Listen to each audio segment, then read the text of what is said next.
It's right up ahead. But let's make sure we weren't followed first.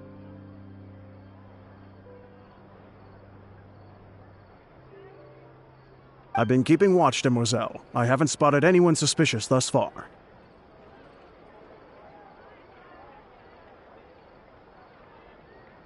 Huh. Very good. But let's not let our guard down for now. I shall find rooms for our respected guests. Thank you, Malus. Now, let's continue, Traveler.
This is your base?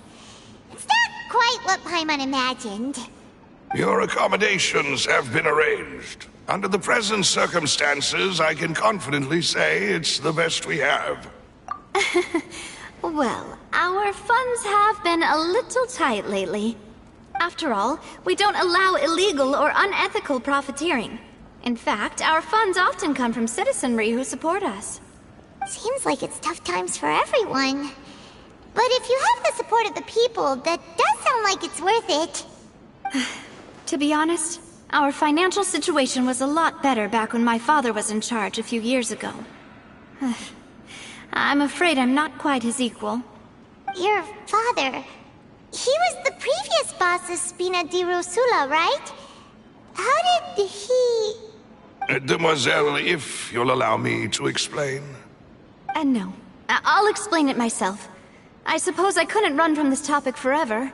And as partners, this is something I hope they can understand. My father's name is Callus. Yes, the same one they call Callus the Unfaithful in the streets. 3 years ago, he was accused of murdering his own friend. But he chose a duel to defend his honor instead of standing trial. He died in the duelist's ring. Oh no. But I do not believe my father was a murderer. I'm sure he was set up. At the time, I believed that if he only stood trial and was duly investigated, something amiss would crop up and prove his innocence. But strangely, he not only requested the duel himself, but rumor has it that even after being seriously injured, to the point where he could be deemed as having lost the duel, he refused to surrender, determined to die in the arena. 3 years later, I still don't understand why he did that. How could he protect his honor if he's dead? If anything, he gave up his chance to defend himself. The closest piece of info I have is that my father had been investigating the serial disappearances case at the time of his death. Ah, so that's why you're so determined to get to the bottom of that case. That's right. I've also tried to investigate the murder my father was implicated in, but I haven't found a single new clue in my countless reviews of the investigation records. However, I believe that if the murder case is related to those behind the disappearances, they must know something. I must know what really happened. Was my father coerced? Framed? Even if he really did kill his friend, I must get to the truth. If only he'd been more open with me when he was still alive. He even hid the fact that my mother died due to complications when giving birth to me. And now, here I am investigating his death. You really are a handful, aren't you, Papa? Demoiselle, please, if there is anything I can do, anything at all. I also will never believe that Master Callus murdered anyone. There are none whom I respect more than the two of you, Demoiselle. Master Callus did so much good in life, yet all it took was one murder case for him to be dubbed Callus the Unfaithful.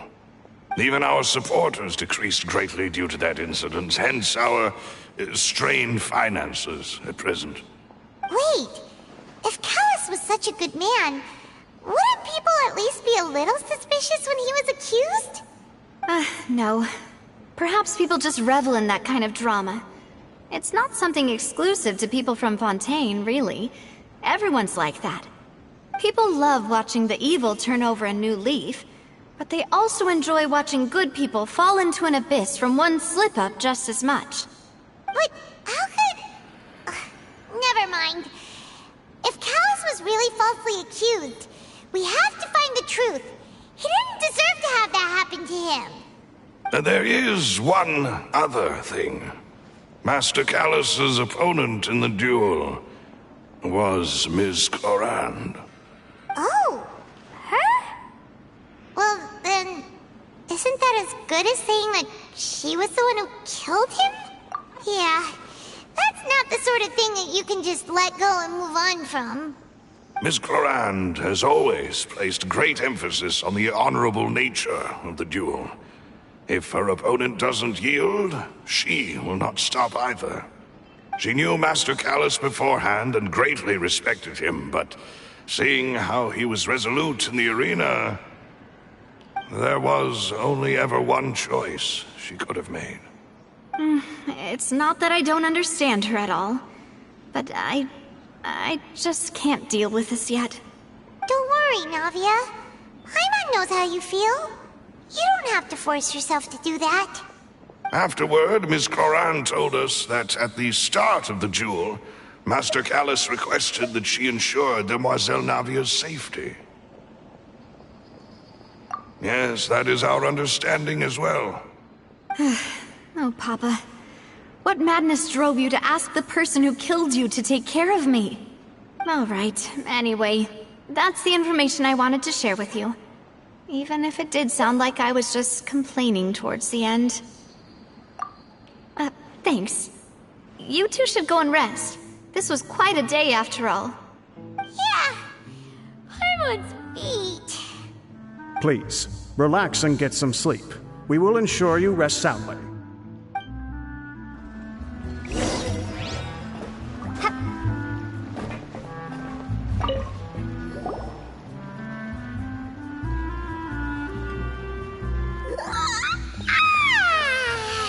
Paimon slept so well. This place feels almost too safe. Huh? Navia? Where did the other two go? I sent them back to Poisson. It's Spina de Rosula's place of origin, and where we have our headquarters.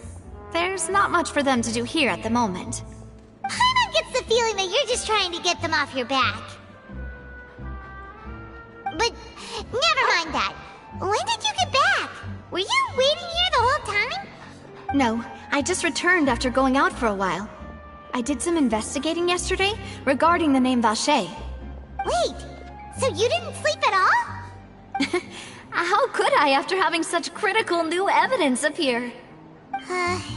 Guess Paimon wasn't speaking for everyone just now, huh? Unfortunately, this name seems to have been wiped from existence. It doesn't seem to have a match anywhere.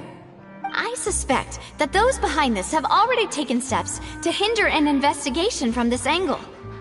But that does prove that this Vacher person is a key witness in the incident. Does that mean we're too late, though? No. There is one ray of hope. one place in Fontaine that they would find almost impossible to threaten, no matter how much they wanted to. And that is the archives kept by Chief Justice Neuvillette, a place where detailed files on all the cases in recent years are kept. If the Oceanid you met is one of the young women who went missing recently, we should be able to find some related information there. So Neuvillette maintains an archive of case files? Whew. Guess that's the hard-working Chief Justice for you. In that case, let's go talk to him, shall we? Aren't you coming along, Navia? Did you get tired? No, it's nothing. Let's go see the Honorable Chief Justice.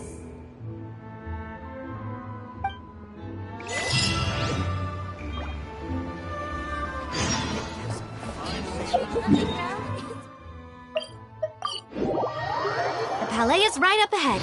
Come on.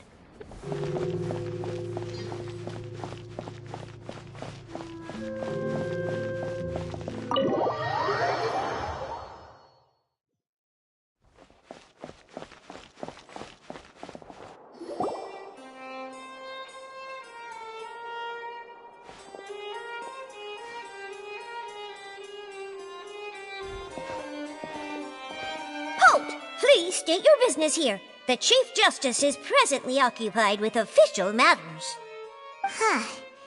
This place does look pretty heavily guarded. Guess that proves that Neuvillette's files are really secure.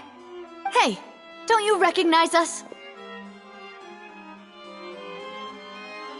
Huh? Who are you? Just to be clear, I don't care who you are or who you might be related to. Our rules make no exceptions. See? They've got great discipline, too. Yep. Paimon can tell. If you're here just to crack jokes, I can point you towards the exit. Unlike some, we're busy, so please leave if you don't have a reason to be here. No. What I meant to say is, shouldn't you remember us from a few days ago? We were at the trial of the great magician Lyney. Oh, yes, I remember. I read about it in the Steambird. You must be Lyney's attorneys. It's all coming back to me now. We're here today to report and archive some information on a follow-up case. Huh. Is that even a thing? Of course. Don't worry. We're here on official business. You can trust us. All right then, I'll let you through. The Chief Justice is just inside. Thanks so much.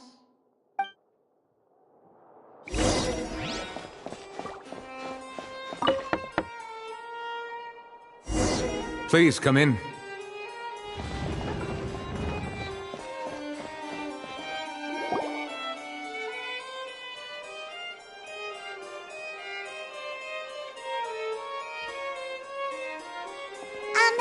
Sorry to barge in, Monsieur Neuvillette. We only lied to get in because we didn't know any other way. It's all right. Please let me know how I may be of assistance to you. So you're not mad at us? We're looking for a man called Vacher. He may have been an eyewitness in the serial disappearances case. If we can find him, we may be able to unearth some key information on the case. Ah, I see. In that case, please wait here a moment while I browse through the files.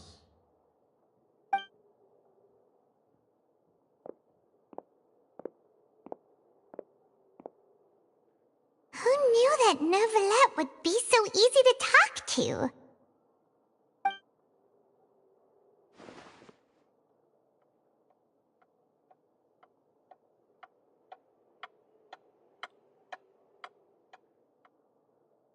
Unfortunately, I'm quite certain that no one by the name of Vacher has been involved in any case, criminal or civil, in the past several years. There are no records of him either in the files or in my memory. Traveler, what if it was really just a dream? Is that so? All right then. Thank you so much, Monsieur Neuvillette. We'll take our leave now.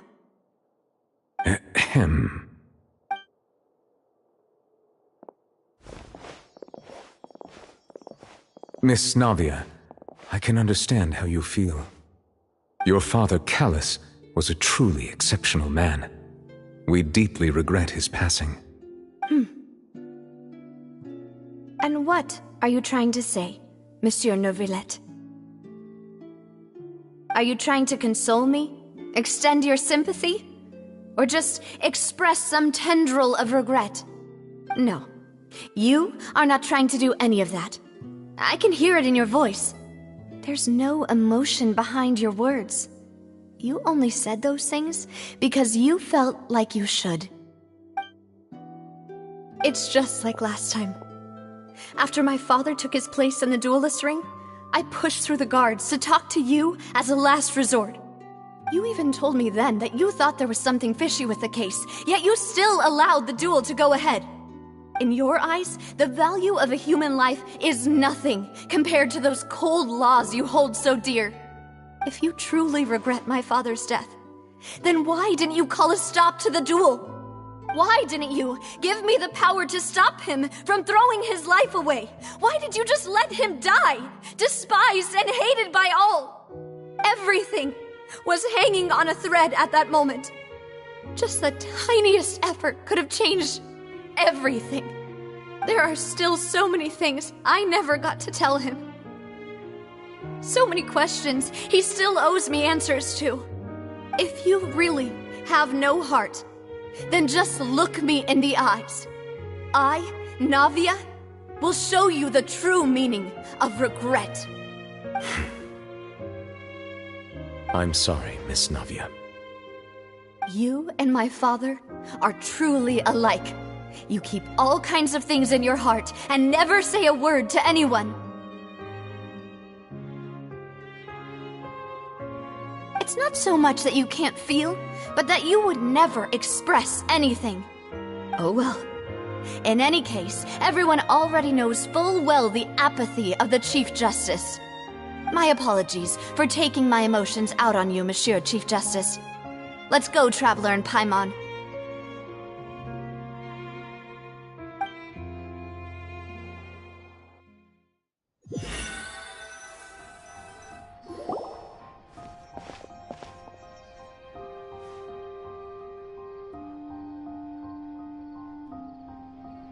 Navia, are you okay?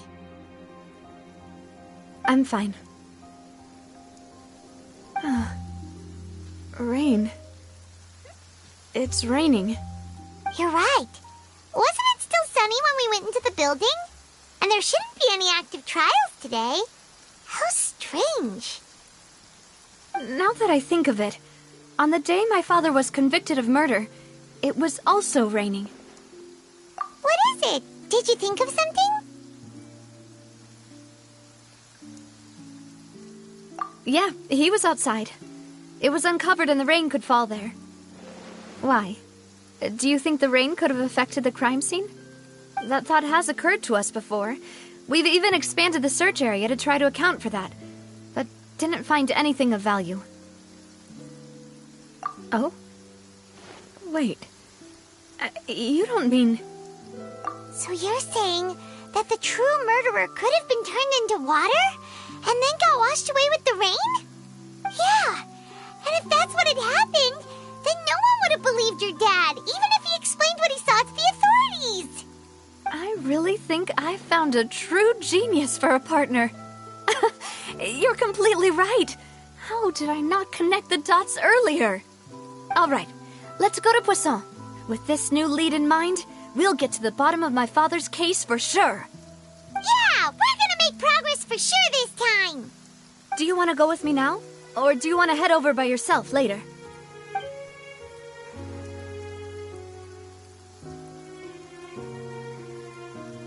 Great. Let's go then.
at a place like this?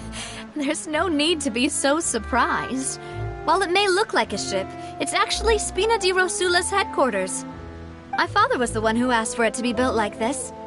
Perhaps our taste in exterior design is the only thing we occasionally had in common. A gigantic and glamorous ship embodies discovery, opportunity, ambition, and conquest. It symbolizes Spina di Rosula's bright and limitless future. And Paimon thought you were bluffing when you said Spina di Rosula had a glorious past. Paimon was confused why a group with such a history would live in the sewers. But now that Paimon has seen this ship for herself, she's been convinced. Well, Poisson is where Spina di Rosula began, after all. It's our main base, our home.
Melus, we're back!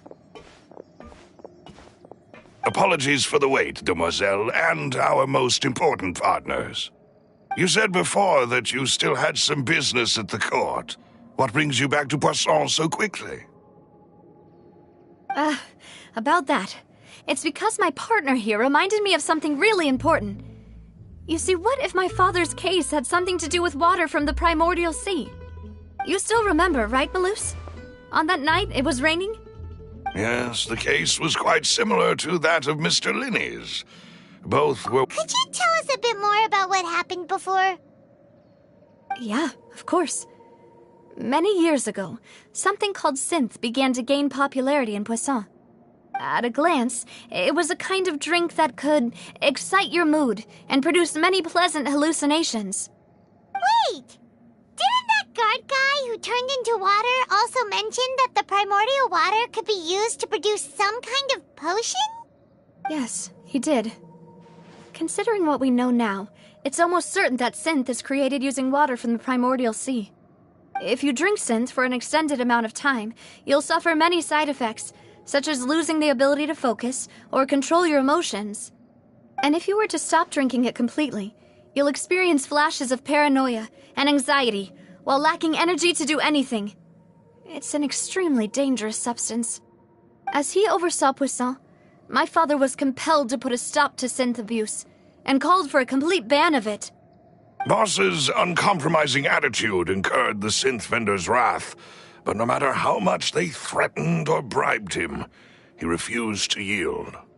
Not only that, Boss became determined to find the mastermind behind the synth operation and put an end to the problem once and for all. Yes, but the enemy was very cunning. So he could never get anything out of the dealers, all of whom only sold the stuff and weren't privy to the rest of the operation. Recognizing that, my father decided to contact the dealers in secret and cultivate personal relationships with them. Finally, he was able to convince someone to become his informant. The man's name was Jacques. He felt greatly ashamed about his work after seeing many families destroyed by synth abuse. That night, my father hosted a banquet at his countryside estate. He planned to meet up and exchange information with Jacques over some food. But then, we heard 2 gunshots from the courtyard. We raced to the scene and found my father, still holding a gun, and Jacques, who was already dead on the ground. Huh? How did that happen? Aren't they on the same side? Sounds just like Lenny's case, doesn't it? In both cases, the culprit seemed obvious, but neither appeared to have any motive at all. Looking back on it, though, I now believe the most important clue was something we all overlooked at the time. There were pieces of clothing left at the scene.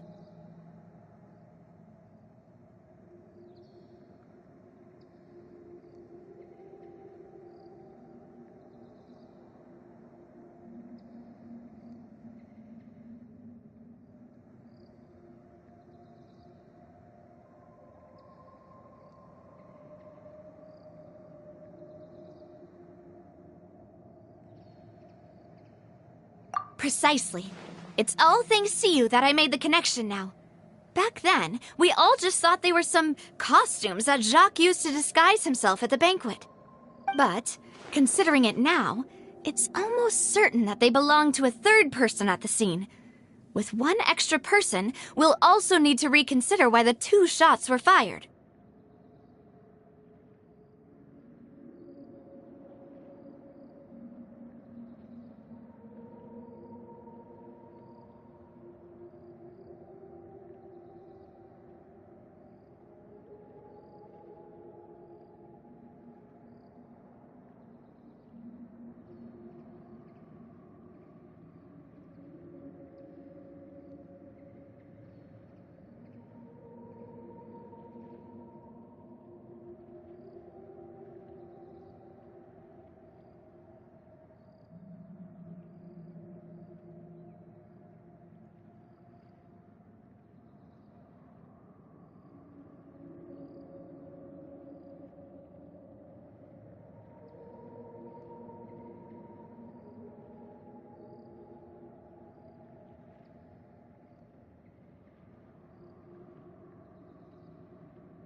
You're right.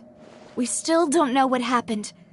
But my intuition tells me that we're on the right track to figuring it all out. I'm finally headed towards the truth.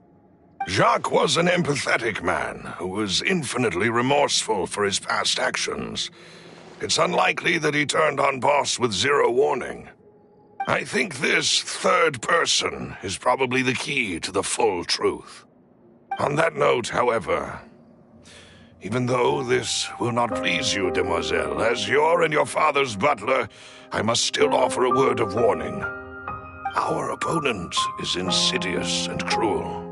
They are extremely difficult to deal with, and Boss has already lost his life trying to bring them to justice.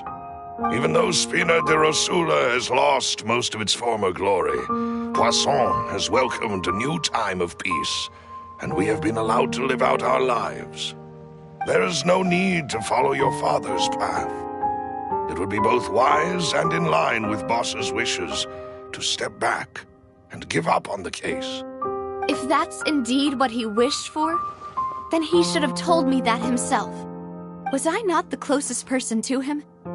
And yet, I was the one most kept in the dark. What was the point of him dying without sharing any of the secrets he knew?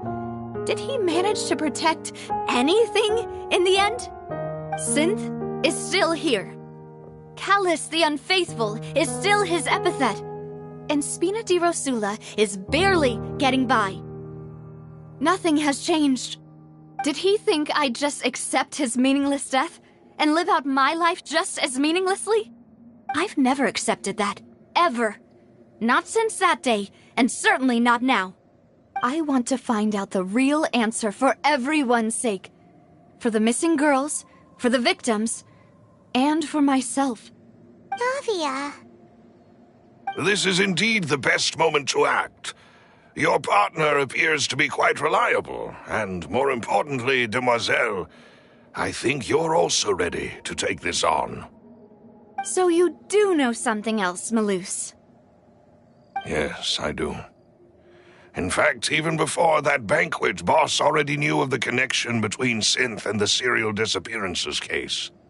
But what drove all the tensions to the boiling point was the revelation that you, Demoiselle, had been selected as the next target to disappear. What? Boss also didn't tell you that he had been diagnosed with a rare illness. The doctors told him that he had no more than 5 years left to live, and the serial disappearances case caused him great anxiety. 5 years was nowhere near enough time to resolve this long-standing conflict, but once he passed away, all the danger would pass on to you. Knowing all of this, he decided to use one final intimidation tactic before his death. He claimed to have already gotten his hands on some key incriminating evidence for the other side, and even told some members of Spina di Rosula about the details. But as long as you remained safe, he would not share the evidence with the public. If something were to happen to you, then he and all those he told would immediately expose all they knew about Synth and the disappeared victims. Right, so nobody would be able to get off scot-free.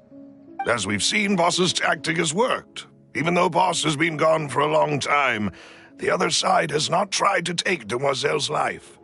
No, I don't believe it. He never appeared to look sick to me. No father wants their daughter to see them weak and haggard, especially someone as proud as Boss. To him, dying in a duel and suffering lasting dishonor as the unfaithful were still far preferable than losing face in front of his daughter. So he chose to die in silence, so that he could protect me. I'm afraid you're not understanding this correctly, Demoiselle. What Boss wanted to hand to you was not a parasol, but a sword. If Boss's spirit could hear you telling me that you want to find the answer for the sake of everyone involved, I'm sure he'd be extremely proud. That fool. Couldn't he have just given it to me straight? No. He might have set up everything precisely because he never thought I'd be able to understand him. Is that the amount of confidence he had in me? And what if I was never able to make it to where I am now?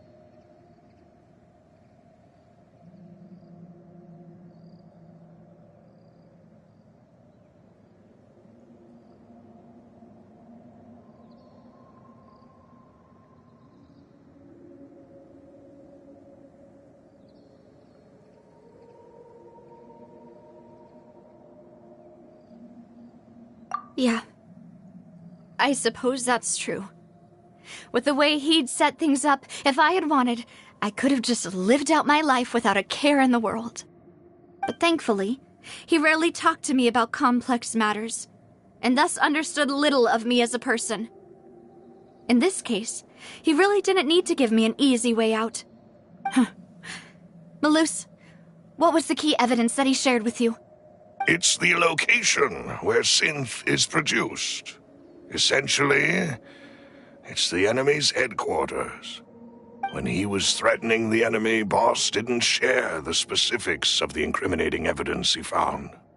But if you want to use it against the enemy, you'll still have to take several things into consideration. Why? If we know where the place is, can't we just go storming in? You mustn't forget that we're fighting against a mysterious and dangerous organization that's been in operation for decades. There's no telling what might be lying in wait at their headquarters. We also have no idea what kind of evidence we may be able to find inside, nor what people we may be able to capture. But a single visit to their headquarters would be tantamount to a formal declaration of war.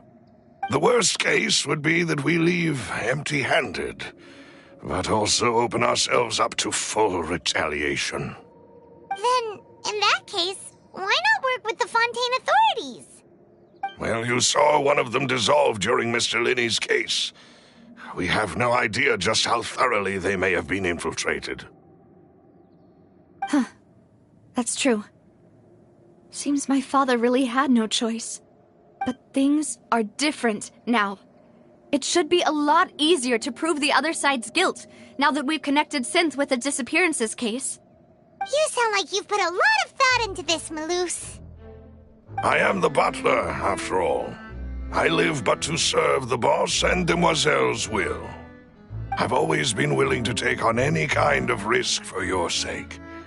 But considering my relative lack of ability, I've spent my time keeping secrets, performing basic investigations, and waiting for the right time to come. Thank you for all of that, Malus. Have you discovered anything new in the past few years? Let me think. One conclusion I came to was that the enemy must be quite familiar with Spina di Rosula, or at least have an informant planted here. When I announced orders to the organization's members on Demoiselle's behalf, I used to deliberately keep a few people in the dark and observe the reactions of the synth vendors. If the vendors didn't change their plans, then the individuals informed of our orders must be innocent. If the vendors packed up and fled, however, then someone must have given them the news. After several rounds of testing and investigative tracing, I've narrowed the suspect list down to 3 people. The first is Florent, Spina di Rosula's senior advisor. Huh? Florent? Yes, surprising, isn't it? He was one of the people Boss trusted the most, which also means that he was someone who understood Boss really well. Thanks to his position within Boss's innermost circle, he always knew our upcoming plans and could thus avoid capture this whole time. There's someone else like him too. Marcel, the head of Confrérie of Cabrières. Uncle Marcel.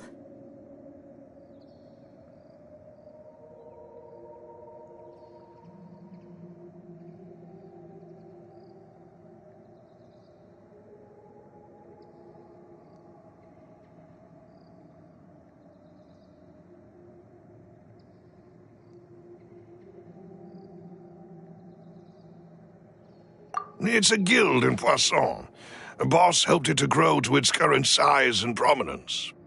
In the beginning, they were only reselling some daily goods, but now they're one of the richest guilds around, with a lot of business connections in the city. So, they're like a sister organization of Spina di Rosula? Yes, you can say that. When we were fighting against the synth dealers, they provided us with plenty of support. It's a bit difficult to imagine someone using their own money to hunt down themselves.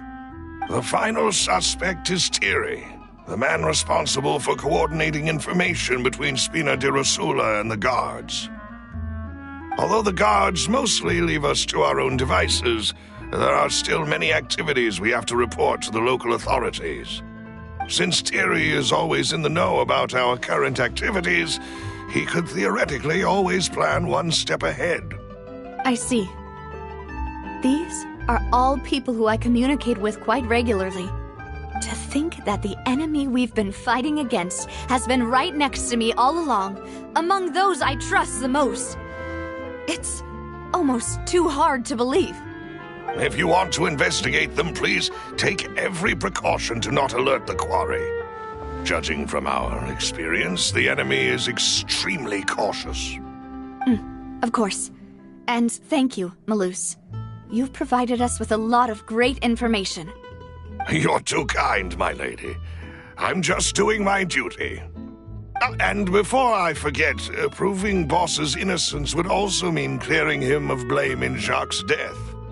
After that incident, Jacques' wife and daughter were taken into the Spina's care. They still live in Poisson today. If it might help, you could also pay them a visit. I can make the necessary arrangements. Aw, thank you so much, Malus. You really are the best. A new case awaits, my dear partner. I hope we can work together to uncover the truth and end this case once and for all.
It is settled, then.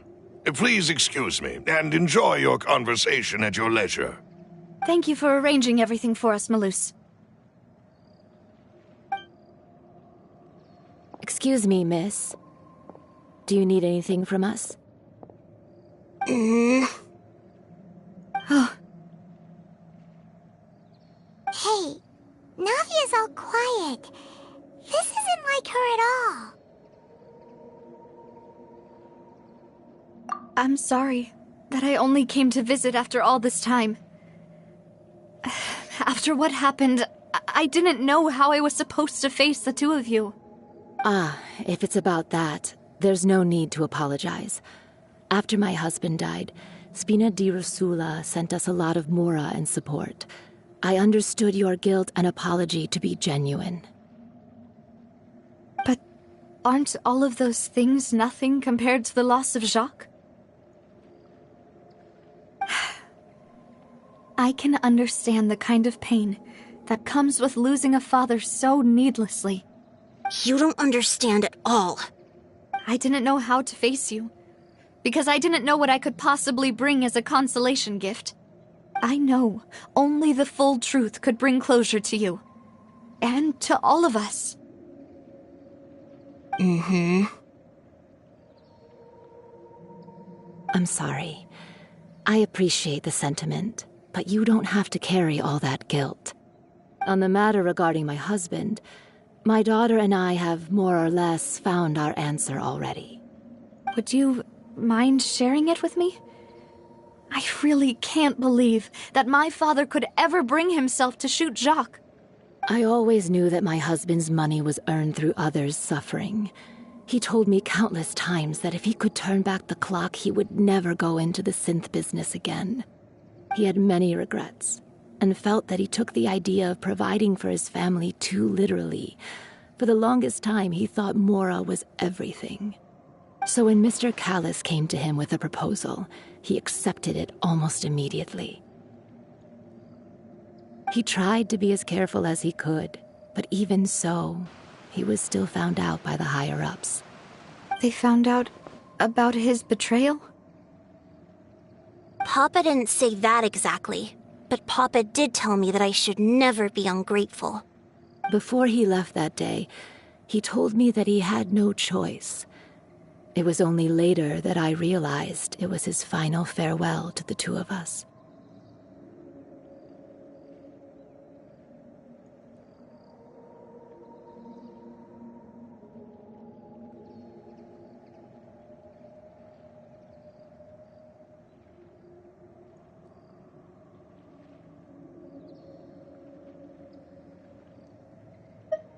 I don't know that for sure, but you could say that's the conclusion I eventually came to.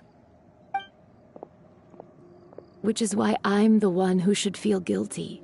Callis had always taken great care of us, both when he was still alive and after he passed away.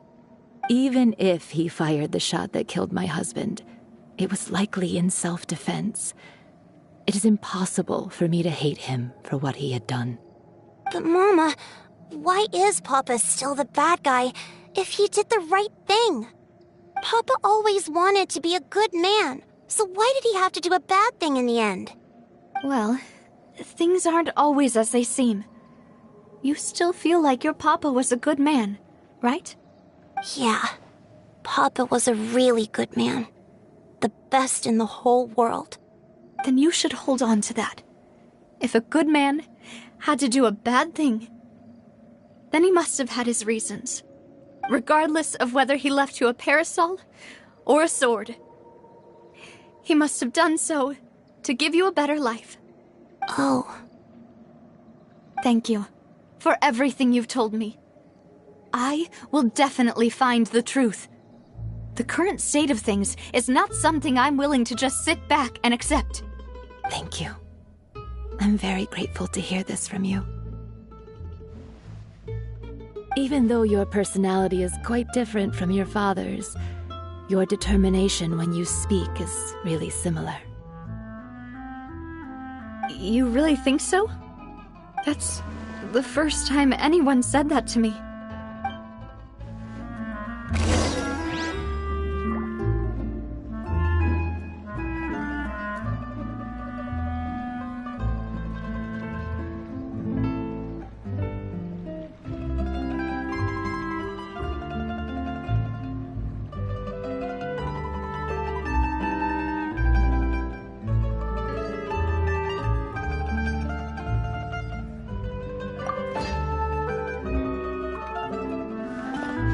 Are you okay, Navia? I'm fine. Don't worry. Let's investigate the 3 suspects next. Florent should be nearby, and we should be able to find Thierry and Uncle Marcel in the city. I'll get... Greetings, boss. How may I be of assistance today? I'm sure you've heard about what happened at the Opera House? Someone got turned into water right in front of us. Yeah, I've heard. With something that dramatic, I'm sure journalists will milk it for all it's worth. And it'll be all the talk for the next several weeks. It also reminded me, on the day that the incident happened with my father, it was raining outside, and we found some clothes left at the scene. After my partner here put the dots together for me, I feel like we should try to reopen his case. Can you do me a favor and try to recall what happened that night? Let me think. Mr. Callis was feeling pretty upbeat that day. So he was drinking and bantering away with us at the table. After that, he told us that he wanted to go get some fresh air. So we let him go without thinking much of it. Who knew that we would hear 2 gunshots ring out right after? My first reaction was that Mr. Callis's life was in danger. So I grabbed my holster and made a mad dash toward the scene. But when I got there, it was already too late. Mr. Callis was standing over a dead body with a gun in his hands. All we could do was look back and forth at each other. not knowing what to say. So you also remember 2 gunshots then? Indeed. The guard said that the first shot didn't hit anyone, while the second killed Jacques. But I've never really bought that explanation. Reason being, Mr. Callis had left his gun on the table. I even made sure to confirm that before running to the scene. But according to the guards, that doesn't mean he couldn't have had other guns on his person. About the clothes left at the scene that you mentioned. Do you think there was a third person there who was turned into water? At least from our perspective, my father had no reason to kill. So he would also have no reason to bring an extra gun with him. The gun he was holding probably belonged to Jacques, or a third person on the scene. Yeah, that makes a lot of sense. So you're saying Mr. Callis ended up with the gun because he seized it from one of the other guys? But hold on. If that's what had happened, then why didn't he share the truth with any of us? He didn't even want to face the Oratrice machine, and chose instead to prove his honor in a duel. Did he lose all faith in the courts after seeing someone dissolve right in front of his eyes? About that, Malus told me a thing or two. So, I think I can understand why he committed to the duel. I'll tell you everything, once the whole truth has been revealed. I understand. Then, I'll leave Mr. Callis's honor in your hands, boss. And if I may just say one more thing. The whole Callis the Unfaithful epithet has been a thorn in my side since the day it was invented. Many people have laughed at me for still calling him Mr. Callis, even after so many years have passed. But it was Mr. Callis's trust that allowed me to rise through the ranks of Spina di Rosula and live the life I lead today. No matter what others might say, he'll always be the man I respect the most. And he'll always be my boss. Don't worry. I will definitely find the truth. You and all our other comrades at the Spina deserve to know the truth as well.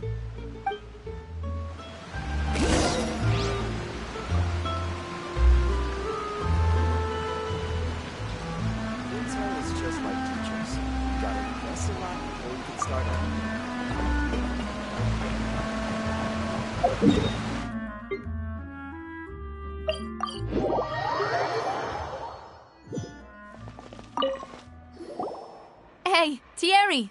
It's me! Oh, now, what brings you here, Miss Navia? I've heard that you made quite the name for yourself at the Opera House. Oh, so you've caught news of that already. Oh, okay. Hey, I'm also a member of the Guards, you know. The way you make it sound, people would think I was sent off to Poisson because I had done something wrong. Are you sure there isn't a little bit of truth in that? Under normal circumstances, shouldn't you have been called back to the city already? I mean, where I work is really up to me. Let's just say I enjoy the ambiance of Poisson. Callis did a fantastic job running the town, building Spina di Rosula from the ground up and clearing many obstructions in my way. It would be next to impossible for me to find a similarly easy but high-paying job in the city. Anyway, enough chit-chat. Are these two friends of yours? You, here for some formal business? Yes. These two are my partners. What happened at the Opera House made us realize that Linny's case and my father's may be related. We're trying to reinvestigate the details of my father's old case. Ah, I get it. You think there might be more to the case now that we know people can be dissolved into water, right? I was also flabbergasted when I first heard of it. If you want to go through the original files from your father's case, I can help you look for them. That'd be much appreciated. Thank you. Actually, I have another question. Do you have the authority to dispatch Gardamex? Of course. Without them, I couldn't possibly handle Poisson on my own. Why do you ask? We definitely can't use them to forcefully get more evidence for your father's case. Well, you see, just recently, we were attacked by a horde of unnumbered Gardamex in the city. So, if you hypothetically wanted to do something against me, all you would need to do is get rid of the mecha serial numbers and send them after me. Then you think too highly of my abilities. Dispatching mecha is very different from controlling them. If I had to make an analogy, when you order a dish, the chef will make it for you. You can ask the chef to cook, but not to massage your shoulders or carry your baggage. If you try to make unreasonable demands, the chef would just think you're out of your mind and ignore you completely. The same goes for me and my Gardamex. Removing a serial number is also not as easy as you might think. There are a lot of complex steps to it, and it's almost impossible to keep it a secret. So I can promise you, those mecha were definitely private units. They're certainly not cheap. So, whoever their owner is must be super rich, powerful, or both. Now that you mention it, though, being in the synth business would definitely be profitable enough to afford this. Oh, then you're officially in the clear, Thierry. Oh, well, thank you for the vote of confidence, Navia. Jokes aside, I'd like to wish you all the best with your investigation. I'll be staying in the city for a little while, so just come find me if you need any support from the guards.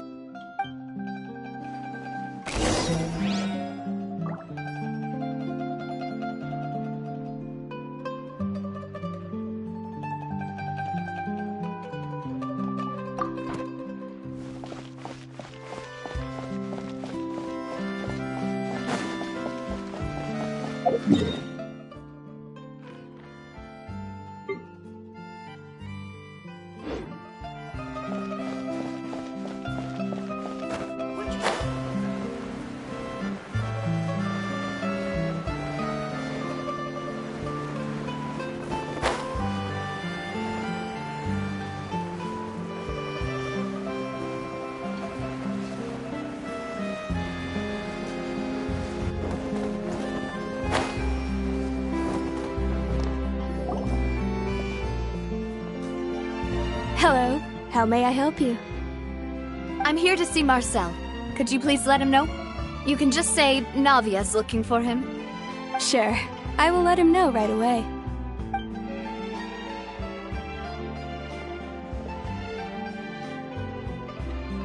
Navia, hello. Sorry to keep you waiting. I'm not as young as I used to be, so my legs are giving out a bit. Oh, it's all right, Uncle Marcel. There's no need to stress. I just wanted to talk to you briefly about what happened in the Opera House. I'm sure you saw everything too, right? Yes, I've never seen anything so strange. Oh, you were at the Opera House too? That's right. I went there with Navia to see the magic show. Who knew it would turn into a whole murder mystery? I also witnessed your marvelous sleuthing work. Quite impressive. To beat the Hydro Archon at her own game on her own turf, I can already imagine everyone in Fontaine discussing your exploits over a few glasses of wine. Oh, Paimon doesn't want to become the talk of drunkards. Apologies. It's just how Fontaine is as a nation. Everyone loves drama and theatrics. Uncle Marcel, you've also noticed that other thing, right? The fact that humans can dissolve in water? Yes. I was reminded of your father's case right away. Is that what you're investigating now? Exactly.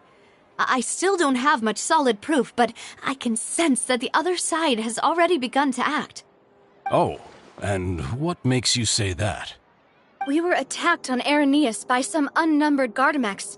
And there was also an attempt to get me to drink water from the primordial sea. If not for the vigilance of my partner, I probably wouldn't even be here talking to you right now. Oh, you're giving us too much credit. Wasn't it you who protected us? Alas, it seems things are heating up again. The peace that Calus sought so dearly will soon become a thing of the past. But rest assured, Navia, Poisson will always remain a safe haven for you. If you're scared, you can always return there. If anyone dares to lay their hands on you there, the Confrérie of Cabrières will use its funds to the last Mora to bring them to justice. Thank you, Uncle Marcel. But I don't intend to go into hiding. I'm going to strike while the iron's hot. Do you have any new thoughts on my father's case? About that. Sorry, my age is catching up with me, so it'll take me a while to recall my memory.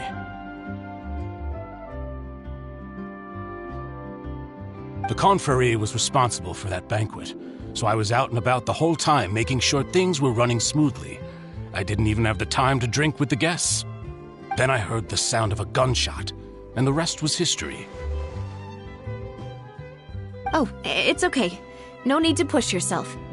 We'll ask around some more, see if there are any valuable clues elsewhere. Sounds good. Just let me know if you ever need Mora. All my wealth comes from Callus's patronage and support.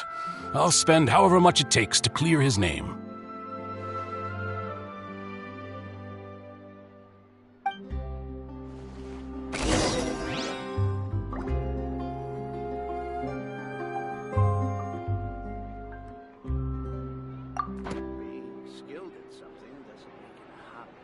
This can work. I'll just treat them as new samples.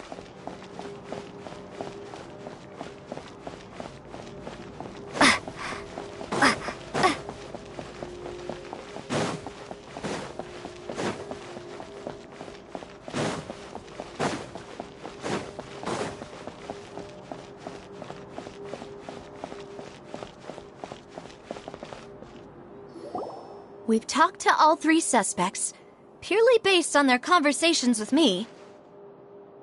None of them sounded particularly suspicious. I suppose that's to be expected, though. If a single conversation's all that's needed to find them out, then my father wouldn't have needed to investigate the case for so many years. Anyway, even though we didn't make a breakthrough, let's still compile what we were able to find. But where should we start? Ah, you're right! Florent mentioned that Callus probably only ended up with the gun because of circumstance. That makes sense. According to Jacques' family members, he already told them that he had been discovered, and that he had no choice before he left home that day. If I had to guess, he probably received an order from the synth boss to kill my father. Had he refused, he and his family's lives would have been forfeit. So, Jacques fired the first shot?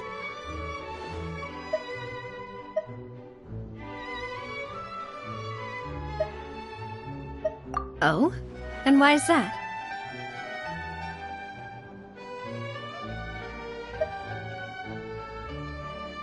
Ooh, that's a good point. Jacques probably already knew that he was just being used as a tool for murder. And once he had completed his mission, he'd be of no more use to his boss. So, what would make more sense from his perspective would be to turn his back on the Order and seek protection from my father. Makes sense. But without evidence, that's still just a theory. Besides Jacques, the attack from the Gardamex has been bothering me quite a bit as well. It's obvious that our enemy has become more antsy after the secret of the primordial seawater was revealed. Do you think he knew, even then, that we'd follow this lead to the end? Given everything that's happened since, it's quite possible. But who among the 3 suspects would have the ability to control privately owned Gardamex?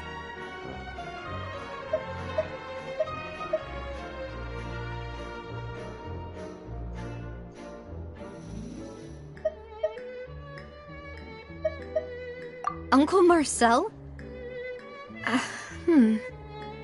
My father did really trust him. And they worked together on a large number of projects. Maybe that's how he got to know Jacques. And with funds from the Confrérie, he could also afford a large number of Gardamex. It's still really hard for me to imagine, though. After all, Uncle Marcel has been around since I was just a child. Also, wouldn't this mean he has been spending a whole lot of Mora and energy to fight his own synth business? Florent? it is true that he was closest to my father, and thus had the best chance of learning about his dealings with Jacques. But as Spina di Rosula's advisor, his work mostly deals with personnel and security, so he shouldn't have much means when it comes to finances. So you're saying he's too broke to afford a mecha army? Exactly. He can't. And even if he could, I don't think he would be able to dispatch a whole group so quickly. Thierry, you say? Huh. It is possible that he's figured out a way to convert the Gardamex for personal use. But I didn't feel like he was lying when he was talking to us about the mecha. I also don't think he'd be able to keep that kind of tampering under wraps. Yeah, had he actually tampered with the mecha, we'd be able to prove it with a simple check of the guard's inventory. If the mecha were taken from the guards, it should be pretty easy to find out when and how that happened. Who could it be?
You know, if you think everything through, Uncle Marcel is indeed the most suspicious of them all.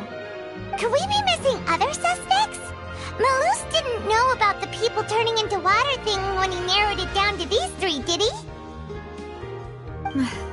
Malus has always been very reliable, and his judgment of others' trustworthiness has been fair and well considered.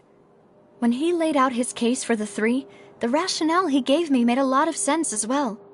The suspect is knowledgeable about the Spina's internal affairs, has the means to dispatch Mecha to assassinate us, and possesses significant intellect and foresight. Even if I don't want to believe it, I'm starting to see how things could all tie back to Uncle Marcel. Well, we still have another trump card on top of all the theorizing and speculating. Yes, Malus did say that charging straight in there would be extremely risky, but we don't have any other options right now. We need far more solid proof before we can hope to go charging in on our enemy. Navia, here you are. Oh, I've been looking for you. Huh? Aren't you the guy from the guards? Did something happen? Yeah. News came from Irenaeus just after you left. We've got another trial on our hands. Wasn't that place built specifically for holding trials? What's so newsworthy about this one? I know. But they said the person they're putting on trial is a Fatui harbinger called Tartaglia. What? Is that someone you know? Yeah, we know him. Maybe even a little too well. Well, he's been accused of being the true culprit behind the serial disappearances case. It's absurd, don't you think? Wait, how? None of our investigations have had anything to do with him. That's what I thought was strange about it, so I came to tell you the news right away. If the charge against him stands, then it'll be next to impossible to get the guards to support any of our planned investigations. Right, because they'll think they've already found the culprit. Yeah, and it'll be a lot harder then to clear Mr. Callus's name. I understand. Well, partner, what do you think we should do? We still haven't found any conclusive evidence. Huh? Split up? What do you mean?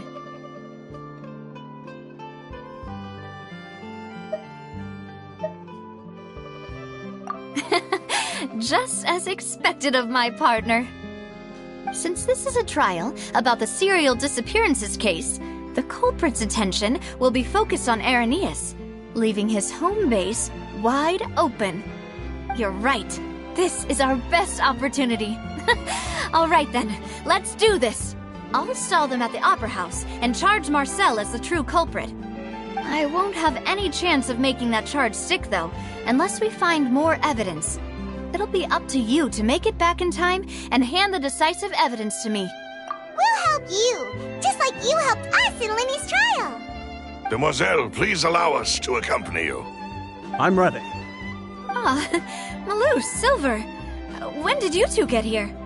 We heard that you'll be leaving Poisson and figured that you might require our assistance. It's our hope that your confidence will be bolstered with the two of us by your side. Thank you so much. Then, let's make haste for Irenaeus. Paimon, Traveler, I'll see you at the Opera House. See you then!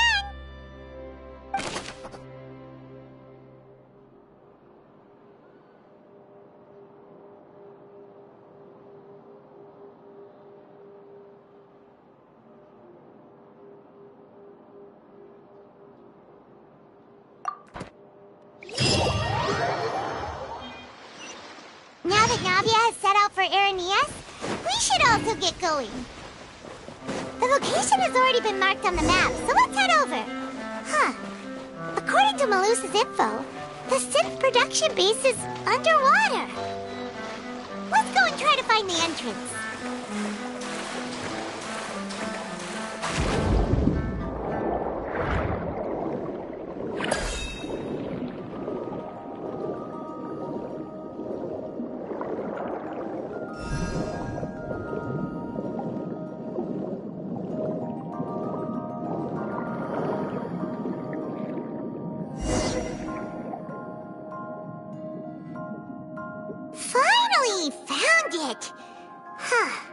So this is the entrance that leads to the synth production base.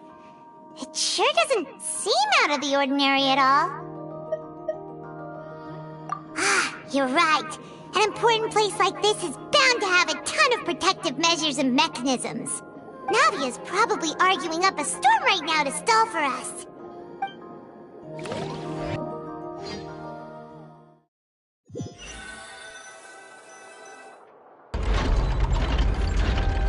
It would appear that I must repeat my question again, Mr. Tartaglia.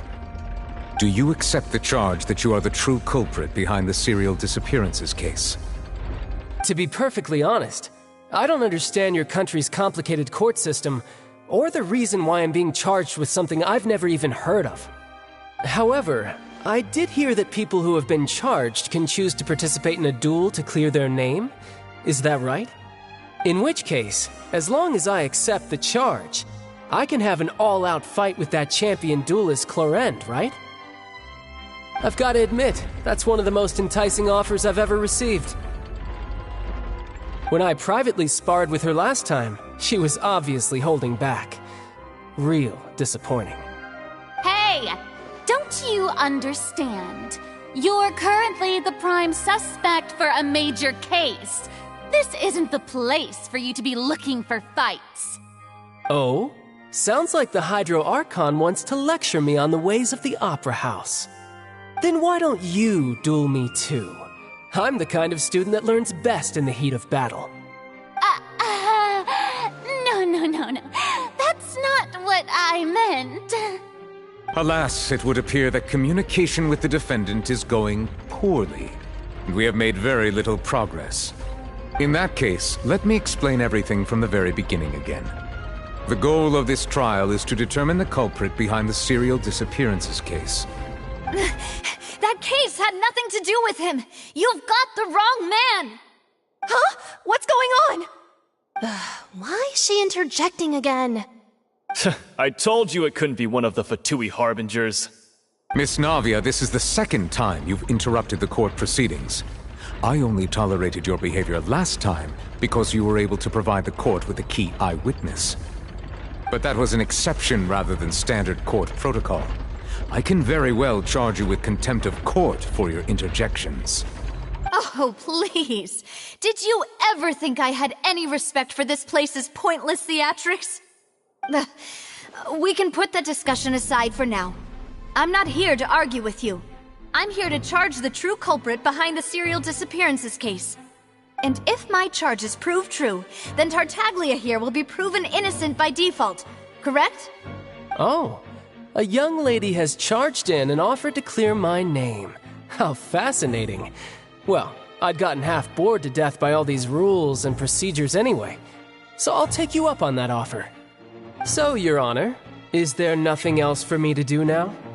You may take a seat for now in the audience, but that doesn't mean the suspicions against you have been lifted. Now then, Miss Navia, who is the person you would like to charge instead? That person is...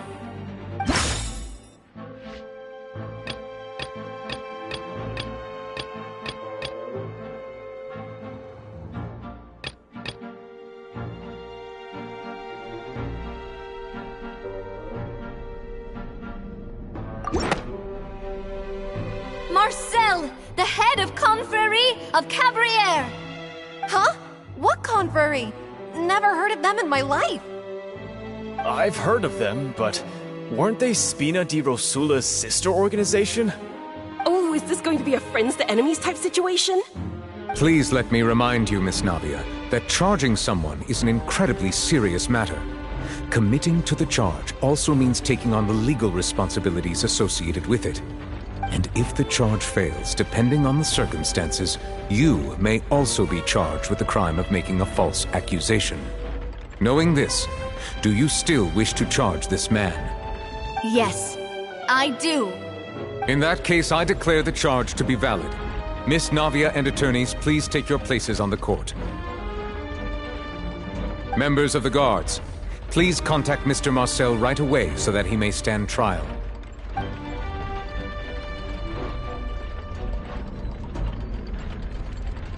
Mr. Marcel, you will not require an attorney. Is that correct? Apologies. It all just happened so quickly. I still haven't figured out what's going on. I think an attorney won't be necessary. This is probably just a misunderstanding between me and Navia. Very well. In that case, since both sides have now arrived, Miss Navia, please present your charges. I would like to take everyone back to 3 years ago, to the case of Callus the Unfaithful. Only through elucidating what really happened in that case can we connect all the dots for the serial disappearances case. Navia, do you really think that I was the one who killed your father? Come on, why would I do that? Callus was my benefactor, and remember both you and I only ran to the scene when we heard the sound of a gun. If that's enough to make me a suspect, wouldn't that make everyone at that banquet a suspect as well? I think there's no point in getting into the specifics right now. The audience doesn't even have the big picture yet. Even I'm struggling to remember some details of that case. Exactly correct, Your Honor. I must refresh everyone's memory about that case before I can explain my charge and reasoning. I see. In which case, I will recount the findings about that case as originally recorded by Maison Gardiennage. On the day of the murder, Spina di Rosula hosted a large banquet in a countryside estate owned by the Confrérie of Cabrières. During the banquet, all attending guests heard 2 gunshots from the courtyard. When the guests arrived at the scene, they found the primary suspect, Callus, holding a gun, while his acquaintance, Jacques, lay dead from a gunshot wound. The guards' investigation did not recover any other firearms from the scene. As a result, they concluded that the suspect's first shot must have missed, while the second must have taken Jacques' life. The suspect did not dispute this conclusion, and also declined to defend himself in court. Instead, he chose to prove his innocence through a duel.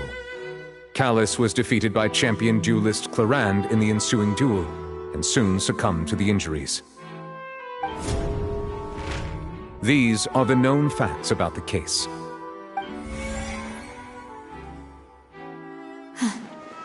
The one with the motive to kill was Jacques, not my father.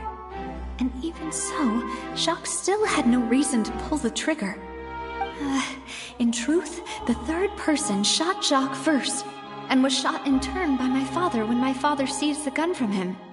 After that, the true culprit turned the third person into water, erasing all traces of him from the scene. Thank you for the summary, Your Honor. Of course, the guard's conclusion appeared quite sensible to us at the time. However, we should revisit the case now that we've gained new information about the abilities of water from the primordial sea.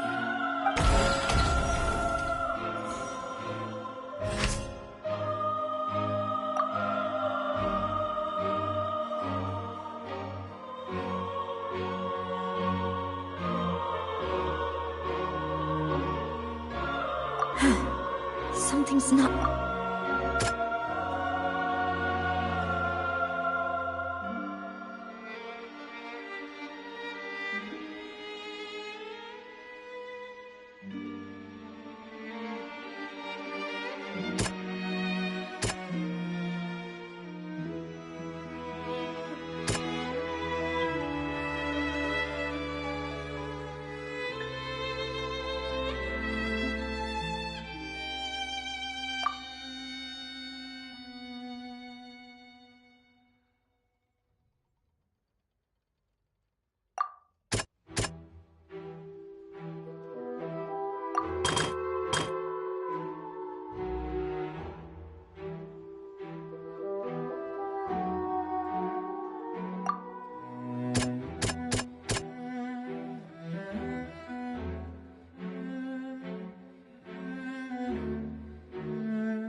Something's not right.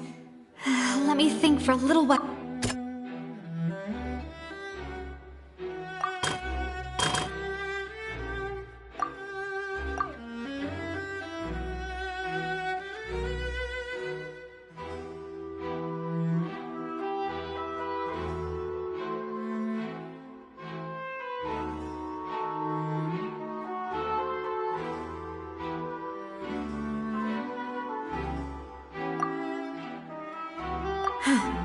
Something...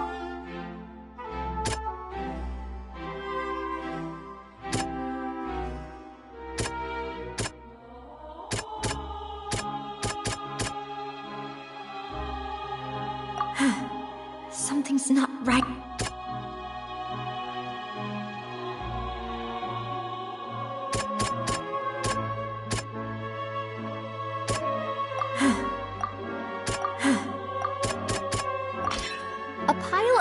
Was found at the scene. The guards once believed they were used by Jacques as a costume to disguise himself, but now it is clear that the clothes were proof that there was a third person at the scene, and that they were turned into water after committing the murder. Since it was raining that day, the culprit was confident that they could use the rain to wash away all traces of their dissolved accomplice.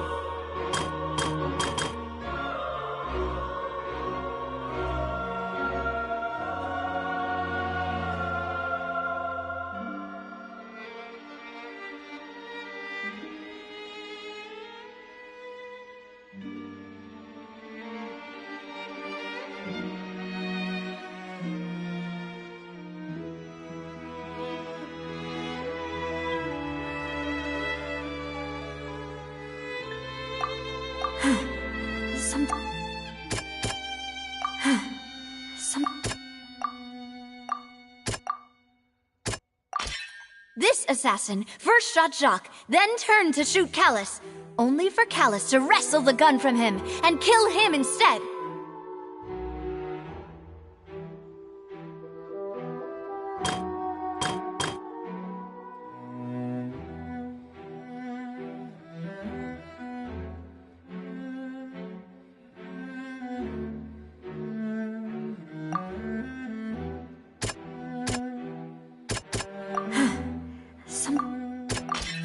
testimony of the victim's family confirms that Jacques had thoughts of assassinating Callus when he set out for the banquet. However, in the end, he reconsidered, and instead shared everything with Callus, hoping to seek the latter's protection.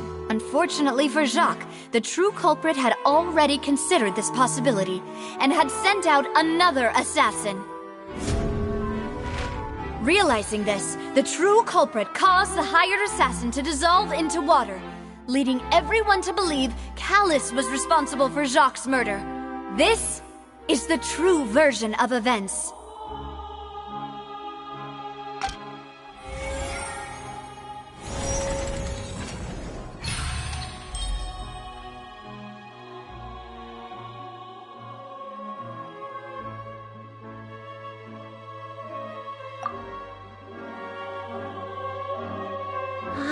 That's what happened. Wait, you're telling me something as dangerous as water from the primordial sea has been used for all these years?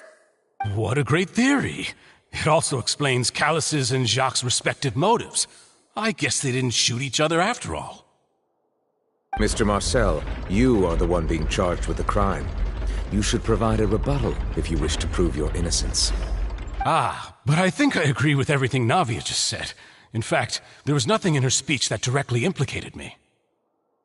Then, may I ask some questions? In my opinion, we primarily need to determine two things. One, do you have the evidence to back up your claims? I'm afraid not. At least not at this very moment. Boo! If you don't have any evidence, you should just go home! I may not have the evidence with me, but I know where I could go to collect it. If we look up the deserted clothes against a record of people who went missing around the same time, we should be able to find a match. Considering the serial disappearances case, the guards probably kept careful records of all missing persons from around that time, regardless of age or gender. That makes sense to me. Monsieur Neuvillette, I would consider this to be a reasonable investigative direction. Why do I feel like Furina's acting a little differently today? Maybe she's scared of embarrassing herself again? Alternatively, she's become more diligent after charging an innocent citizen in the last trial. My second question has to do with the ensuing duel. If the truth is indeed as you described, then why didn't Mr. Callus explain himself in court? If he had testified that a person had been dissolved, he could have at least mounted a defense. I've thought about this too, and the answer is actually pretty simple. He felt there were things that were more important to him. The dissolving power of water from the primordial sea is an important secret for the true culprit of the serial disappearances case. My father could have exposed it for all to see, but he chose to take it to the grave. At that time, Spina di Rosula was in dire straits, and his reputation had already been shattered. He had no guarantee that going forward with the truth would allow the culprit to be brought to justice. What was certain, however, was that it would paint a gigantic target on my back. Boss once told me that Demoiselle had already been selected as the next target of the serial disappearances case. What? If the secret had gotten out, the culprit would have fought an all-out war with Espina right there and then. I wouldn't have been the only one in danger. All of us would have stood to lose our lives. Of course, the guards might eventually figure out the truth of the matter and determine that we were in the right. But what good would that do? How can a hollow verdict protect anyone? Had this opera house ever given my father any kind of confidence in its brand of justice, Spina di Rosula would have had no reason to exist. But by staying silent, we retained the ability to deter our opponents and continue the stalemate. I was able to become Spina di Rosula's president, which made me harder to target, as well as giving me more time to grow and learn. And once I have figured out the truth and stepped up to the challenge, I will do what this opera house cannot, and restore my father's truth and honor back to him. So, you mean to say, your father intended to die in the duelist's ring? That's right. Do you have any proof? Of course. All you need is to ask his opponent, Clorinde. I don't need your apology, your guilt, or your support from the shadows. You don't have to do anything for my sake.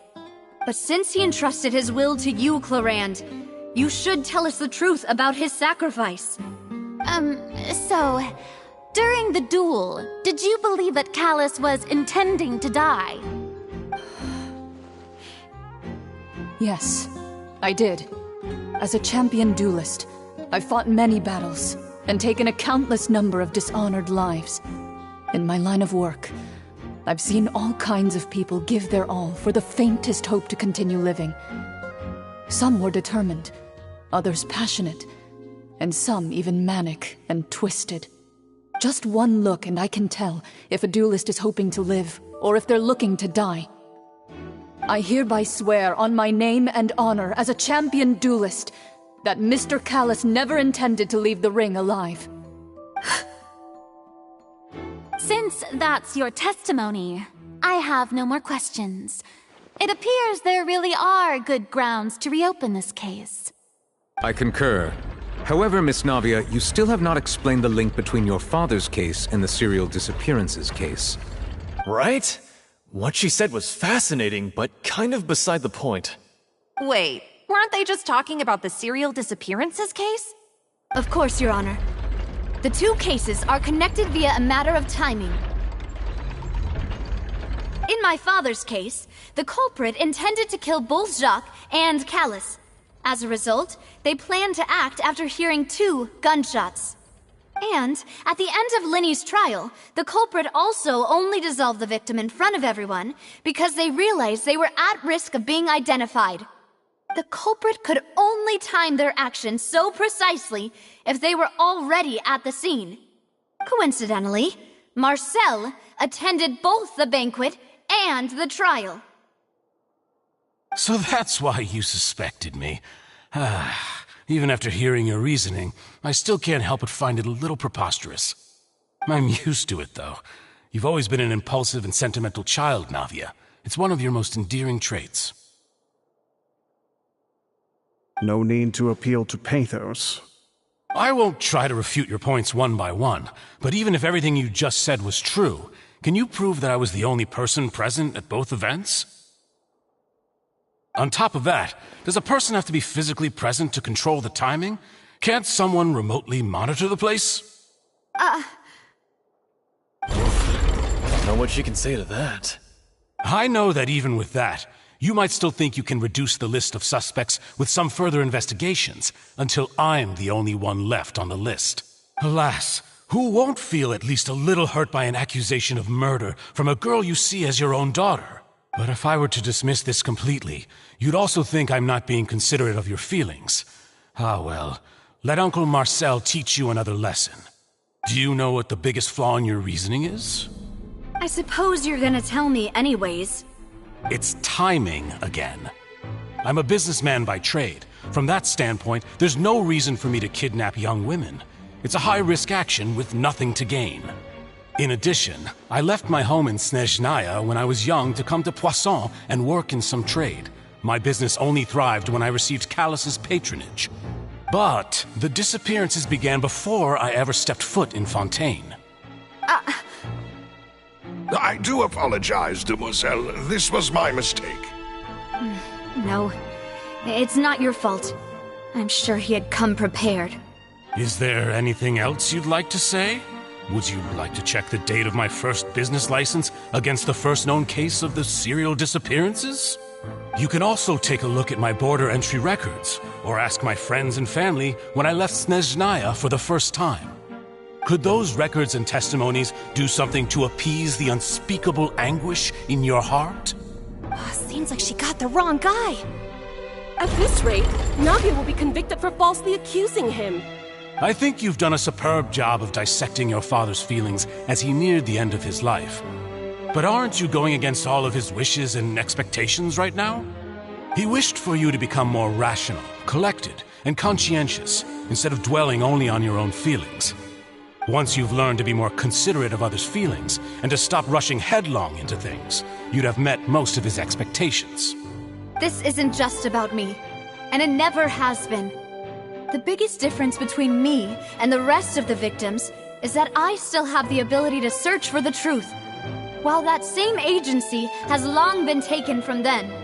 The people whose families were destroyed by synth abuse, the people who lost their loved ones to the serial disappearances, and the people who suffered tragic ends due to their sense of justice.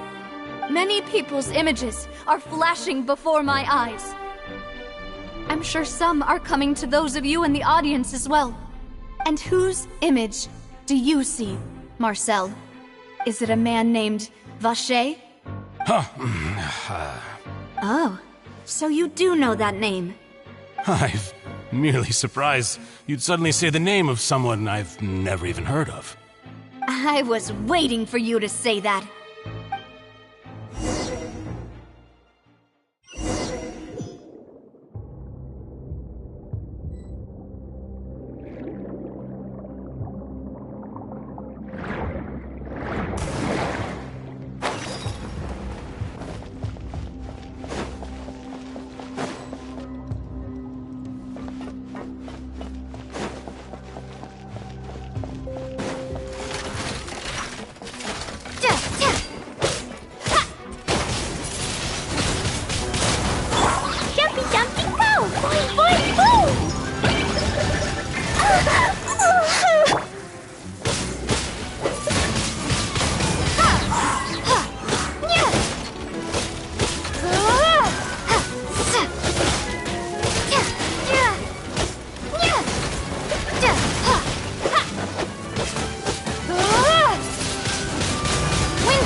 From where we need to go.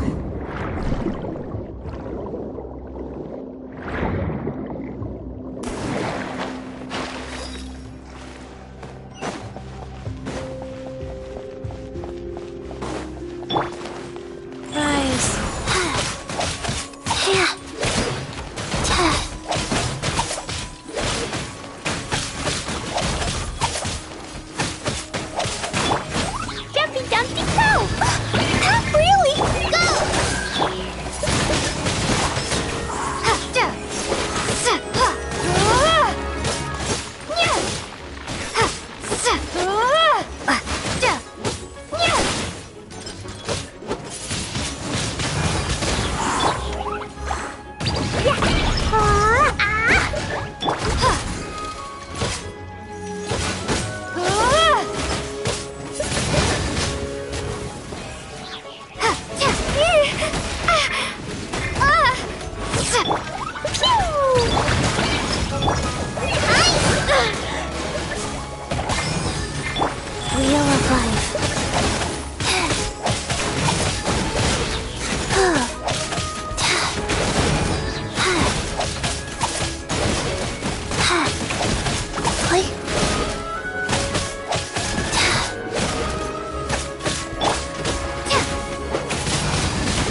Go.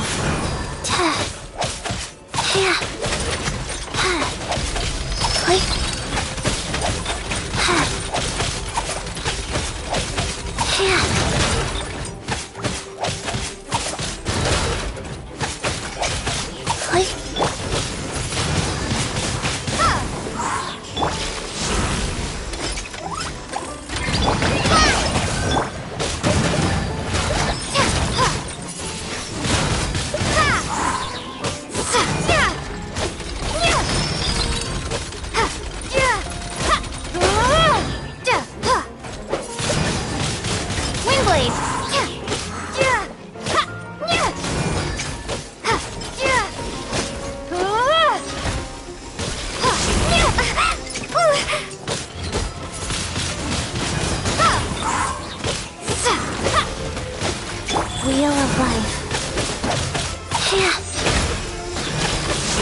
Oh.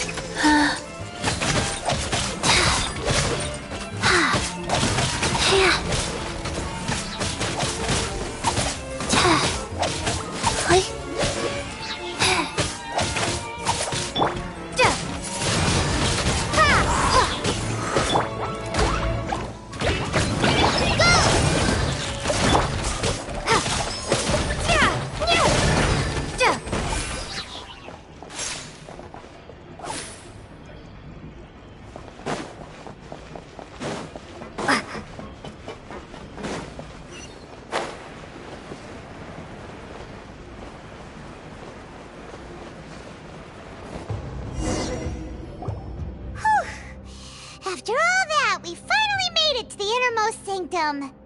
Though, as expected, the mastermind isn't here.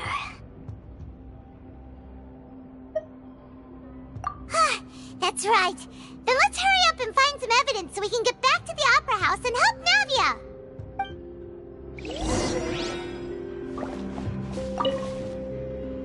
What's all this? Aw, it's a bunch of really cute things. Pink accessories, a hair tie, a necklace, even a makeup box. Oh, Paimon sees it too, but why are all these cute things labeled with different girls' names? Huh? You mean the girls from the serial disappearances? They were brought here? And then they were turned into water. And all the boxes of things, these names. That means... Oh, this is terrible!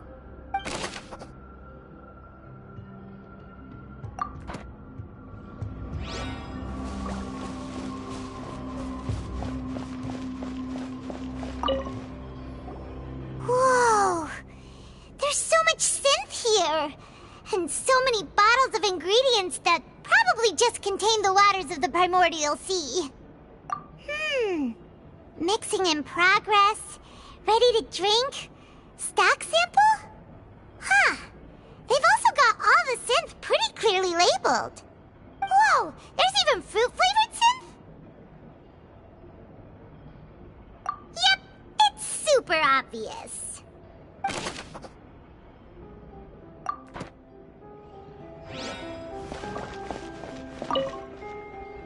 What's this over here? Looks like some kind of place for research. Experiment number 16 aims to verify Jacob Ingold's research conclusions on the Primordial Sea and use his theory as a foundation to achieve a breakthrough. The experiment was a failure. No individual managed to resurface from the water from the Primordial Sea. Female specimens 22, 23, and 24 were dissolved. Sorry, Traveler. Paimon will try her best. It's just that Paimon's never read something so scary before. How can someone write something that terrible in such a matter-of-fact tone? You read the rest. Paimon's too scared to keep going.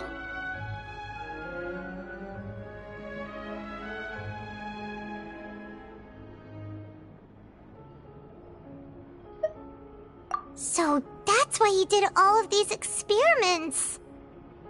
Wait, did he really think he'd be able to find find a way just by dissolving people over and over? That's just insane! Huh? Isn't that the name you heard by the fountain? Paimon thought he was an eyewitness in the serial disappearances case. Ah, you mean Vacher is the one who did all of these... experiments? So that's it! Vacher was no victim, but personally took his lover and... No, that's not it either! If that's the case, why would he want people to resurface from the water? In any case, Paimon will write it all down.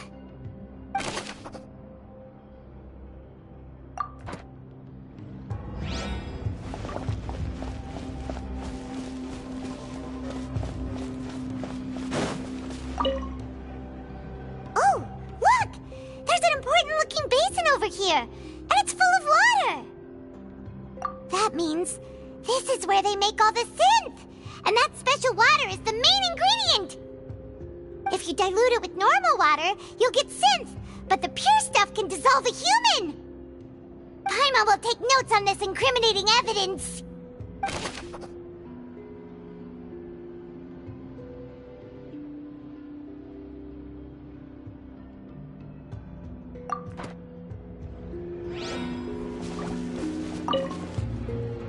Let's see what's written here. Nothing escapes Detective Paimon's eyes.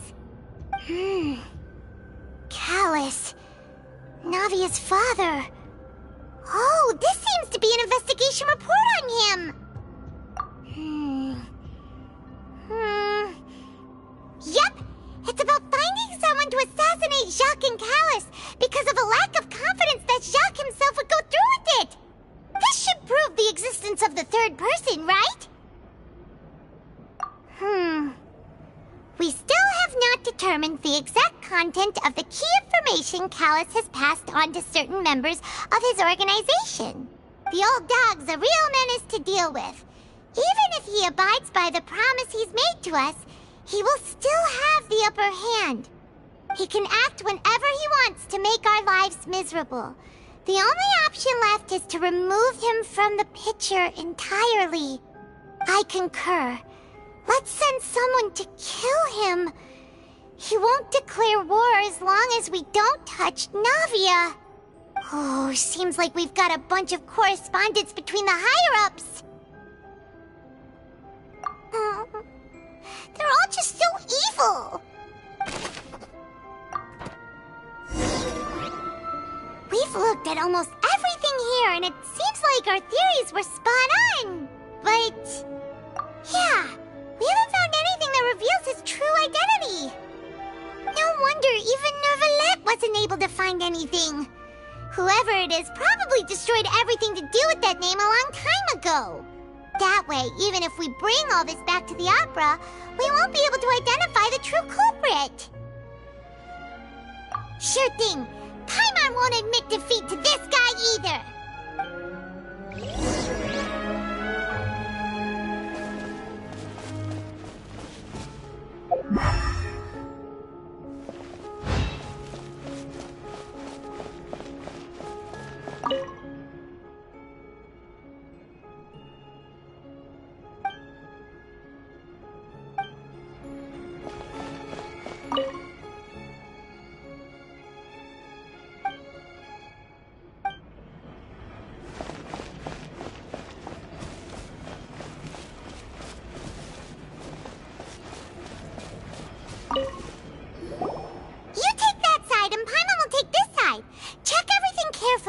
We'll find something for sure.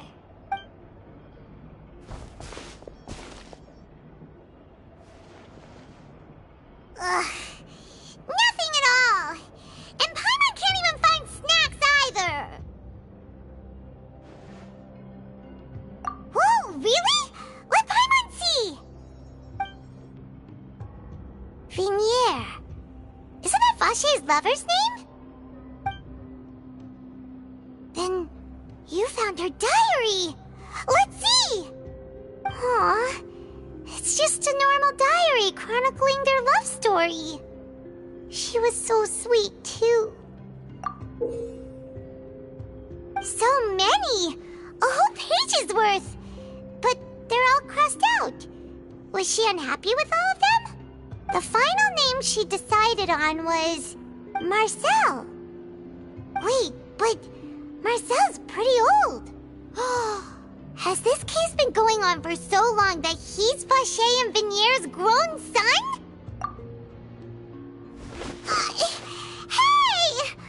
Paimon still hasn't figured it out yet.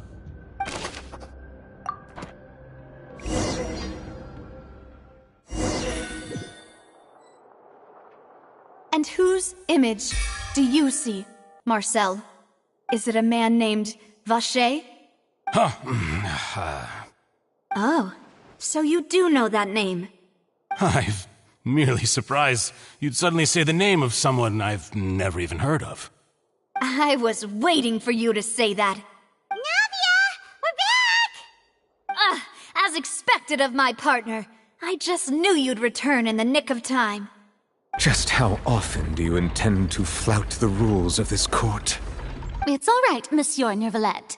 Given their confidence, I expect they've found the crucial evidence.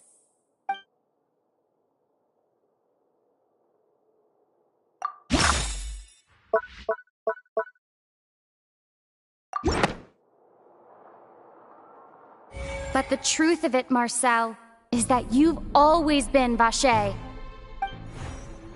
Huh?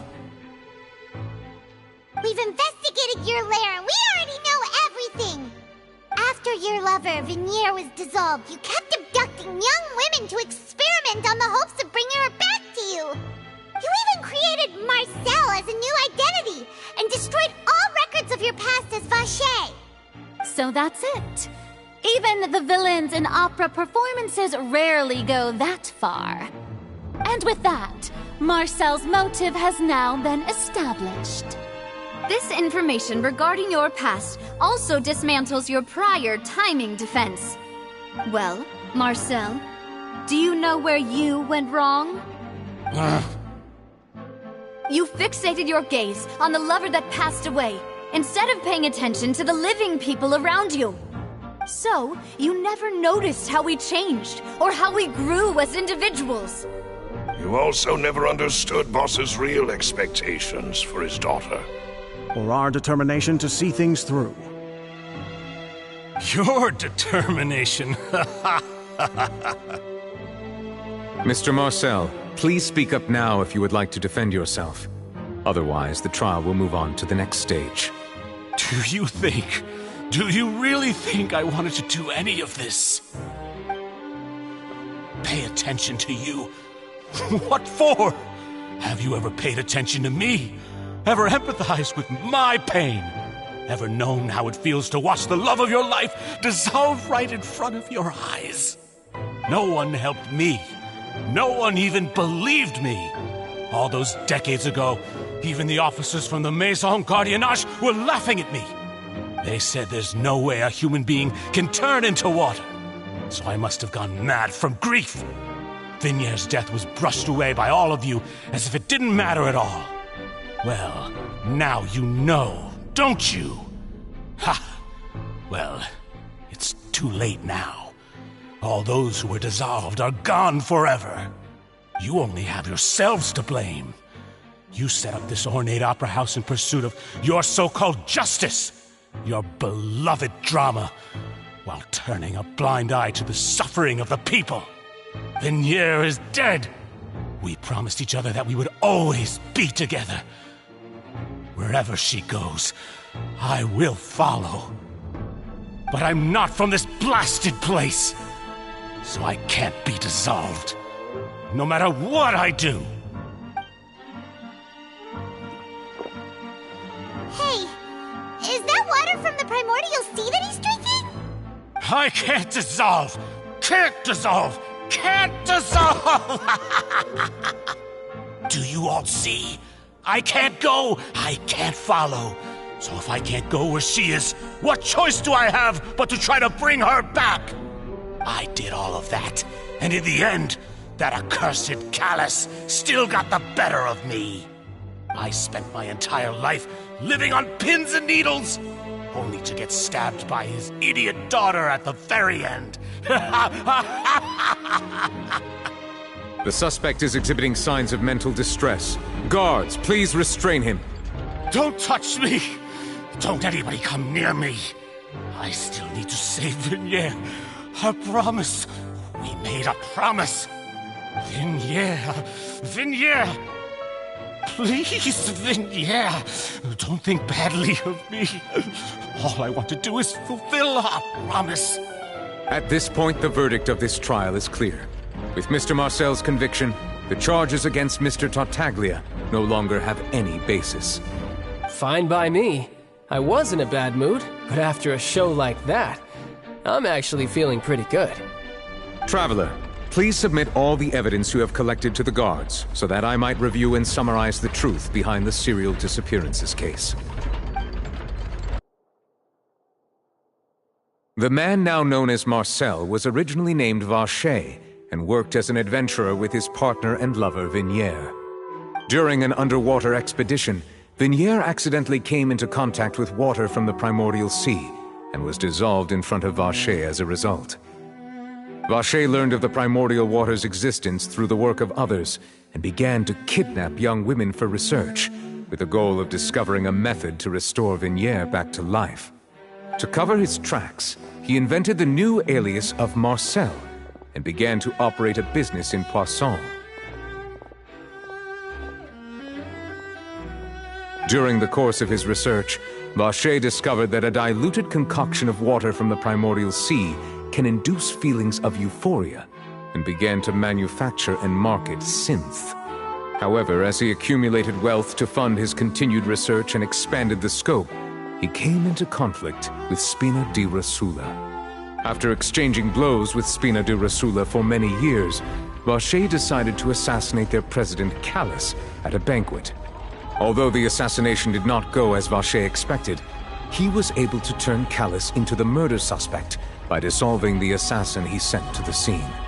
And just recently, Vacher attempted to frame Linny as the culprit of the serial disappearances case, using a similar method. However, his attempt to frame Linny failed, and the power of water from the primordial sea became public knowledge.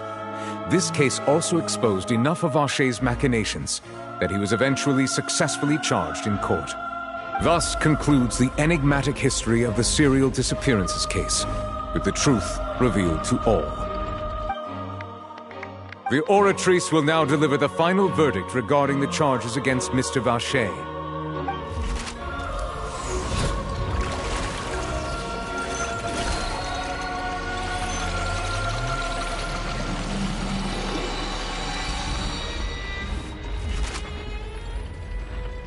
According to the judgment of the Oratrice Mécanique d'Analyse Cardinale, Mr. Vacher is guilty.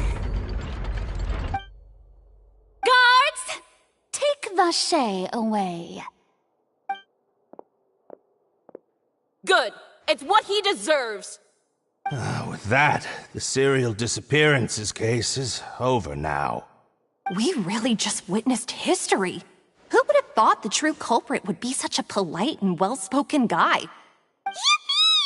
We helped Navia bring the bad guy to justice! He's hurt so many innocent people and now he's finally getting what he deserves! Huh? Are you okay? Demoiselle, you were absolutely brilliant. The day our late boss had always hoped for has finally come. You can rest easy now, knowing justice has been served. Yeah. It's finally over. It's all thanks to you guys. And my partner. See, Papa? Spina di Rosula's still doing well with me at the helm. Well now, hasn't this been a most delicious piece of drama? The villain has been caught, justice has been served, past wrongs have been righted, and it's a big ol' happy ending. Since it's been such a great show, I'll just let the false accusations against me slide. Either way, I've still got some business to attend to. So, if you'll excuse me... Please wait just one moment, Mr. Tartaglia. What now? None of this has anything to do with me. According to court protocol, since this trial was initiated due to a charge against you, a verdict must also be made regarding the initial charge before the trial can conclude.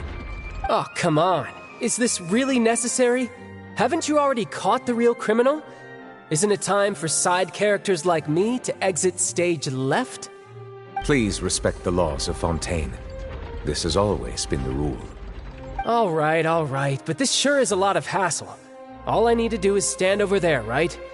Let's just get this over with. Through evidence presented in the public trial that was just held, it has been established that Mr. Tartaglia has no direct connection to the serial disappearances case.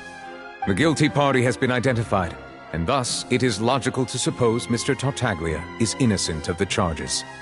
We now turn to the Oratrice Mécanique d'Analyse Cardinale to render the final verdict on the charges.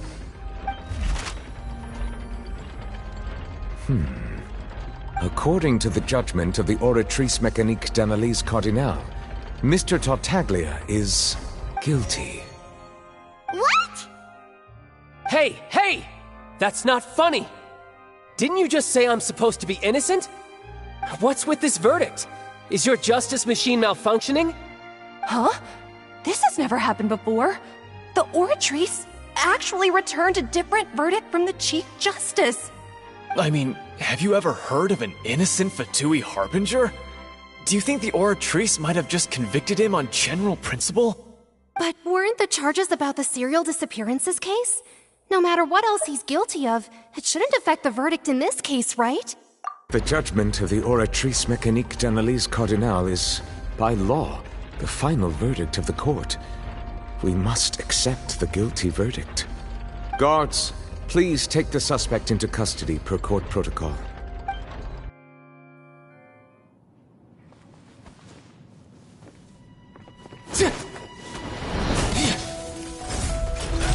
So this is how justice is done in Fontaine. What a joke. You've got your rules. Well, I've got mine too!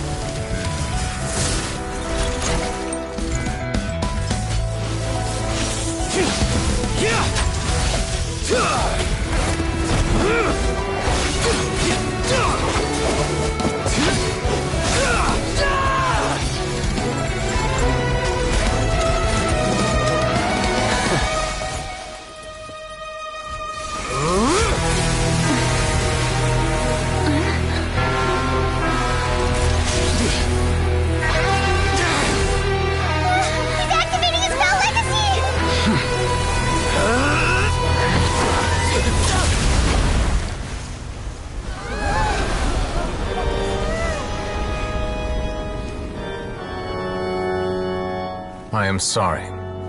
If you have been wronged, we will find the truth. But the rules of the court must be upheld.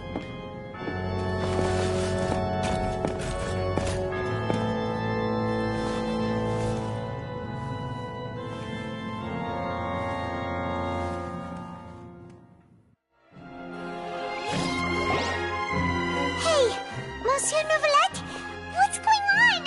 Shouldn't they have been cleared already? Apologies. This is also the first time I've encountered such a situation. However, according to the rules established at the conception of Fontaine's court system, the Oratrice's judgment is the final verdict of the court. All I do is follow court procedure. As for why the Oratrice arrived at the conclusion it did, you should probably ask someone more knowledgeable than me.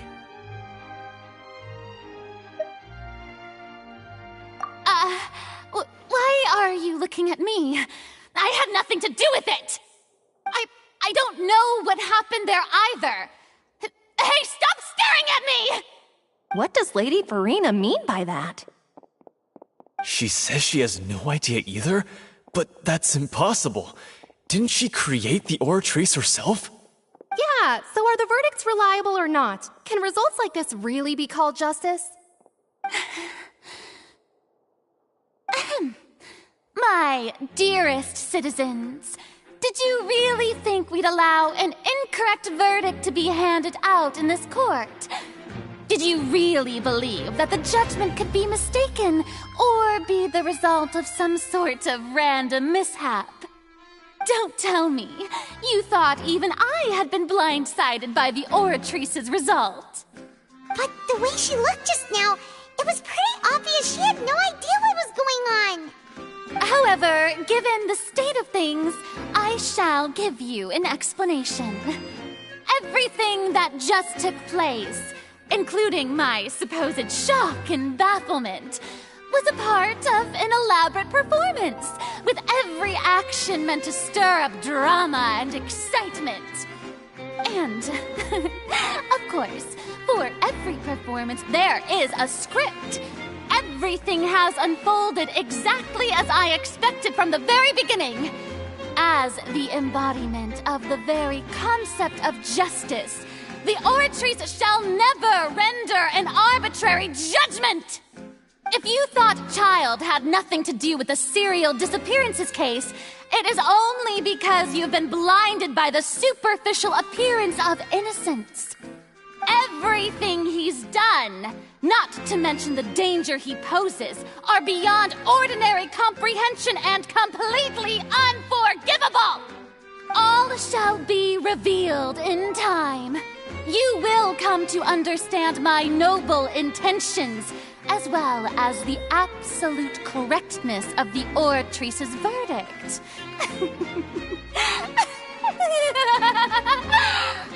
Now, having said that, although I hate to leave things hanging in suspense, it is now time for this performance to end.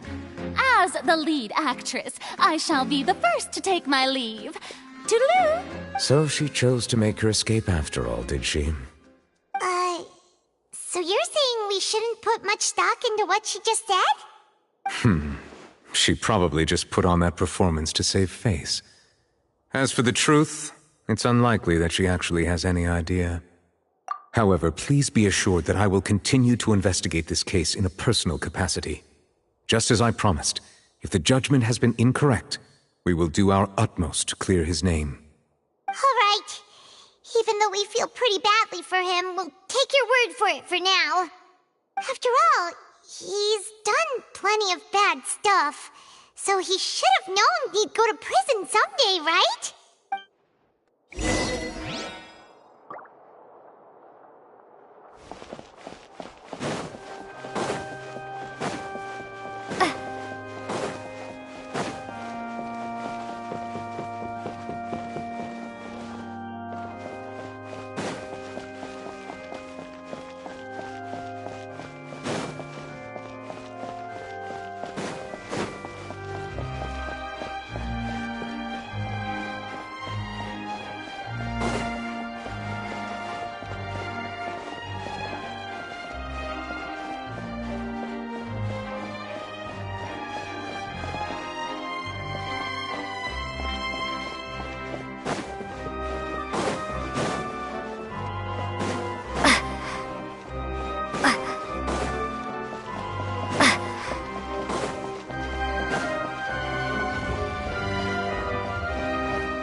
Hey, what are you doing? Quick, stop him!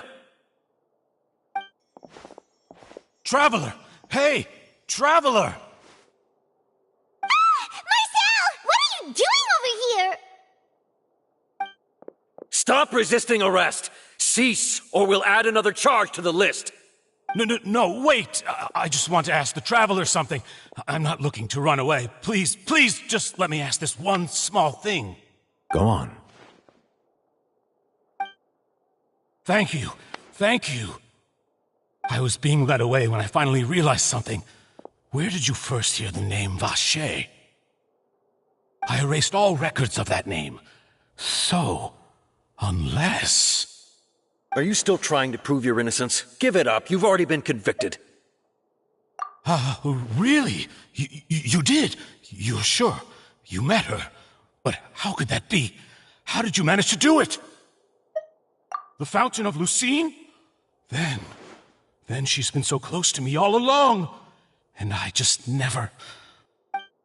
Please give me a chance to talk to her again. Just let the Traveler take me to the fountain to see her one last time. This is the last request I'll ever make in my life. You can do whatever you want to me afterwards. I don't care. What? Give an inch and you want to take a mile? Do you think serial killers get to make requests like that? Paimon agrees. Why should we give him what he wants when he's only done a ton of super terrible things? This request, is it worth as much to you as your life? Of course! Wait, no. It's worth even more than my life. Humans.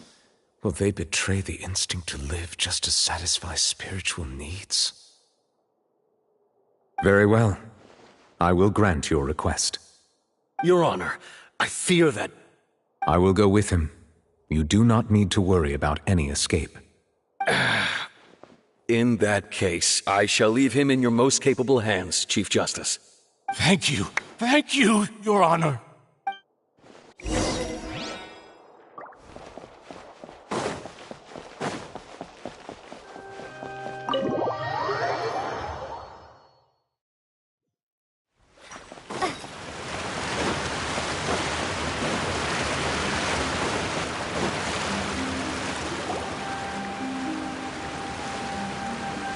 Is this the place? You said she's here, but what do I need to do to see her? Yeah, and even Paimon could hear her after drinking that thing. Didn't you just drink a lot of it on the stage as well? Oh, in that case... Vache! Ah! Yes, that's it! So you heard it too! Vinier, it's me! It's me, Vache! Vache? Vache! I'm here! I'm here! Where are you, Vinier? I'm coming for you. I'm finally here for you. Hey, wait! Be careful! Hey, what? Vinier, is that you? It's me, Vache! Vinier!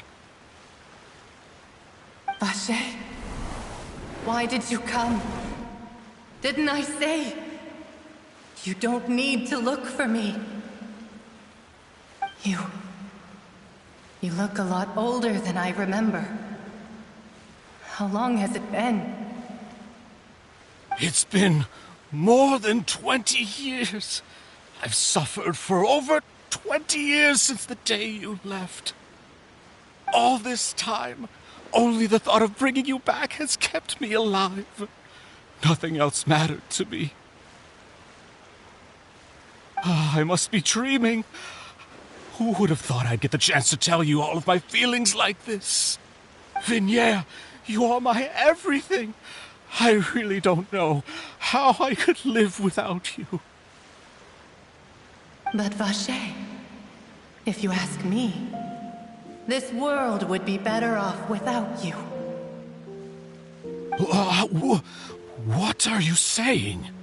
If not for you, I would have finished my law degree and probably become a top-tier attorney one day. If not for you, I would have continued to pursue my love of the arts, and my works would have been displayed in the Palais Mermonia itself. If not for you, I would at least have been able to take care of my mother.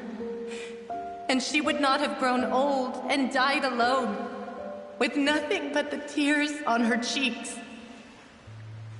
It's all because of your selfishness, Vache. It's all because of you. You... Wait, you are not Vinier. Who are you? You're right. I am not Vinier. I am the sacrifices. Every woman who died by your hand, as our bodies dissolved, our consciousnesses flowed back to the primordial sea. Our thoughts circulated endlessly within the primordial sea, and we were no longer individuals, but we became one, just as streams of water come together in the sea. I'm Cressy. I'm Lemony. I'm Azine. The only one I am not is Vinier. Why? But then, where is Vinier? She doesn't want to see you anymore. Every tendril of her consciousness is avoiding you. This is what you get for your selfishness. Your selfishness robbed us of our lives and our futures. You said time and time again that you'd do any and everything for her. But did you ever consider whether she'd want to see you do the things that you did? If she would despise you for what you became?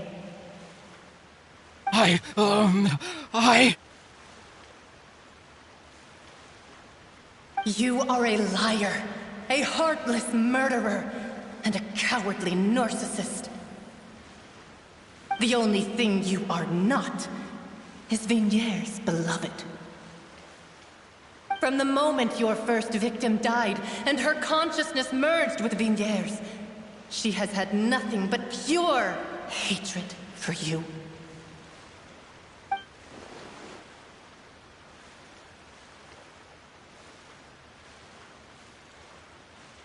No! Vignere! She can't hate me. Let me see her. Please! Have mercy! You still don't understand. When I said don't look for me, that came from the real Vigniere. She really doesn't want to see you anymore. But on top of that, she also said that because it's her final drop of pity for you. She said that because she knew that if you did come here, we will show no mercy to you. Vache. Vache? Vache. Vache! Vache. Vache! Drown.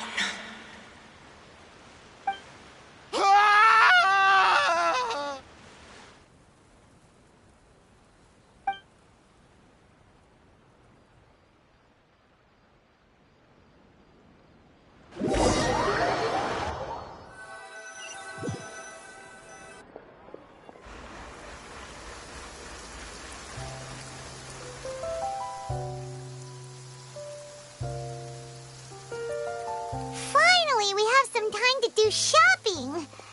Gosh, it's really been a long time since we've been able to relax.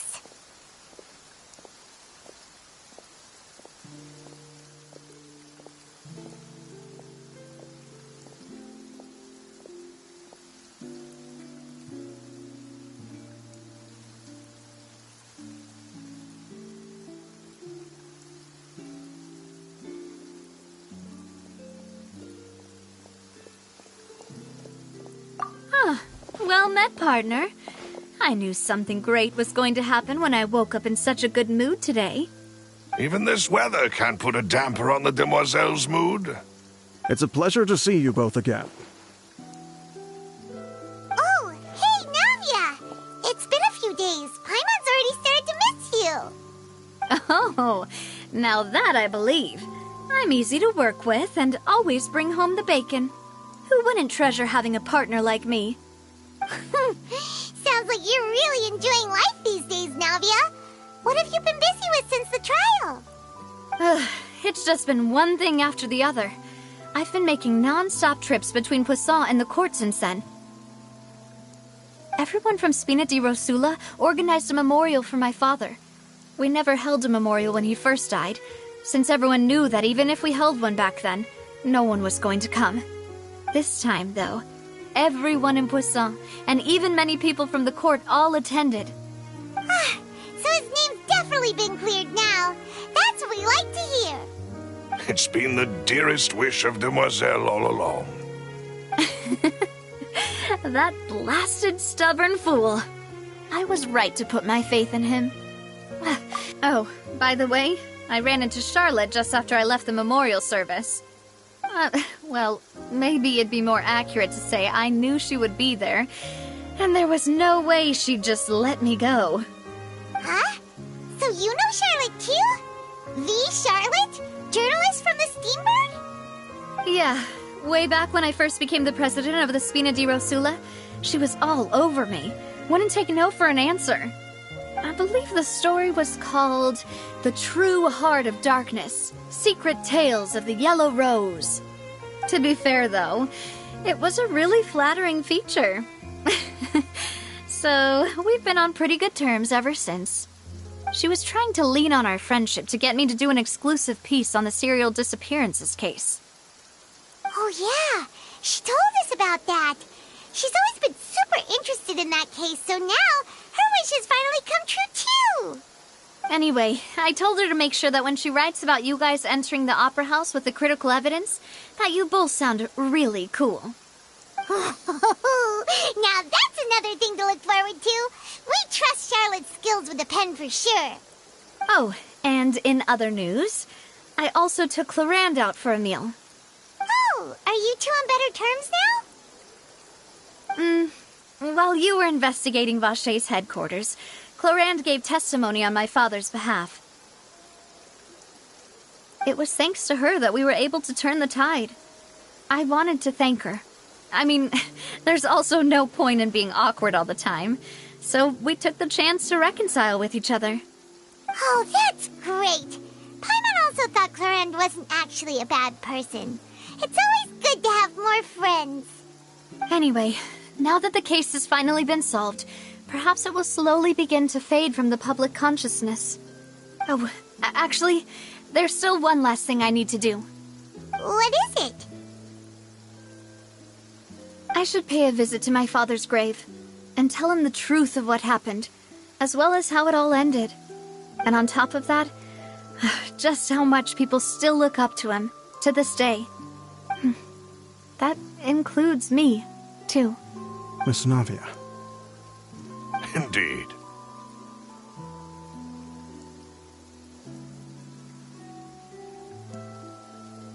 We want to go too! We also think Calus is a really admirable person.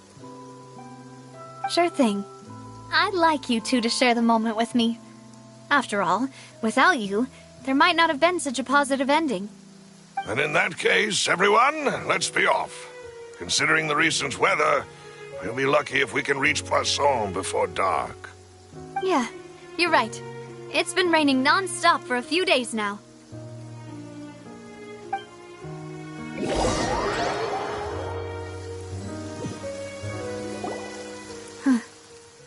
This is where my father's grave is.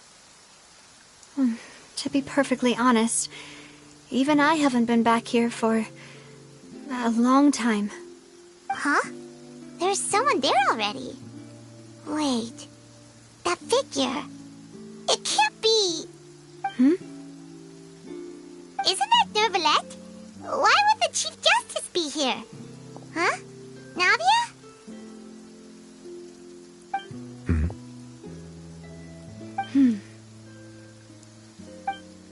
My apologies. I should have asked before coming to pay my respects. Don't say that. Sorry about that.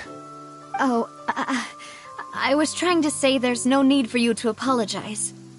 I wanted to show my father how much I've grown, but still, I doubt I've grown to the point that even the Chief Justice would feel compelled to apologize to me over and over. In that case, I will stop apologizing for now. You really could use some pointers on understanding human emotions, Monsieur Neuvillette.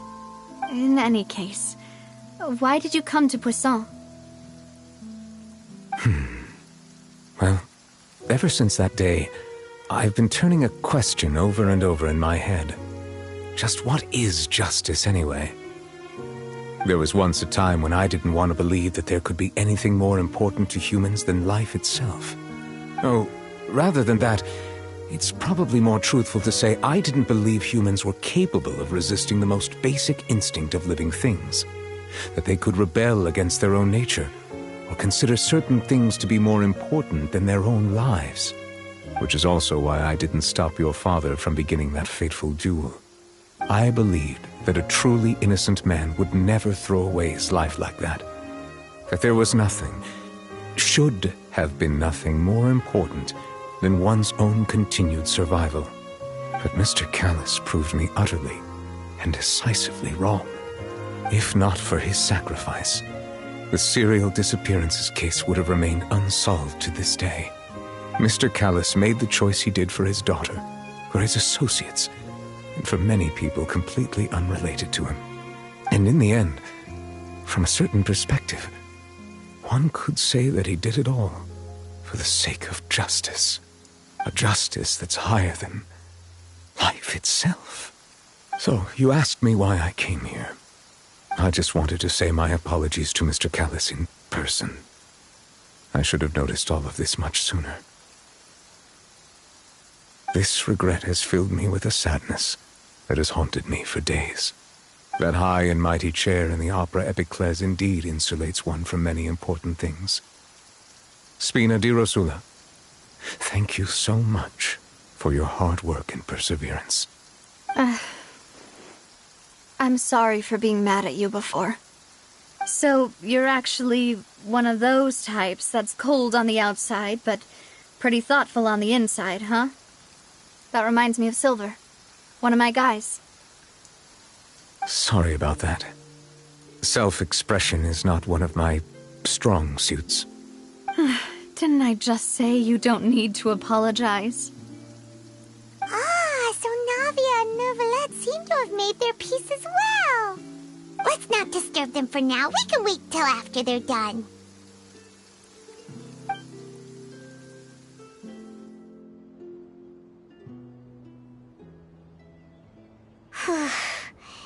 Paimon's never paid respects at someone's grave before. Did Paimon do anything rude there? Huh? Oh, Paimon didn't know that was a thing. But Paimon doesn't know what she would do if she can't fly. Oh no. Paimon hopes Miss Navia won't be too mad. Anyway, Neuvillette is still standing around there. It's not often that we can catch him alone like this, so why don't we go talk to him for a bit? If we can't talk to Lady Furina, we can at least talk to him, right?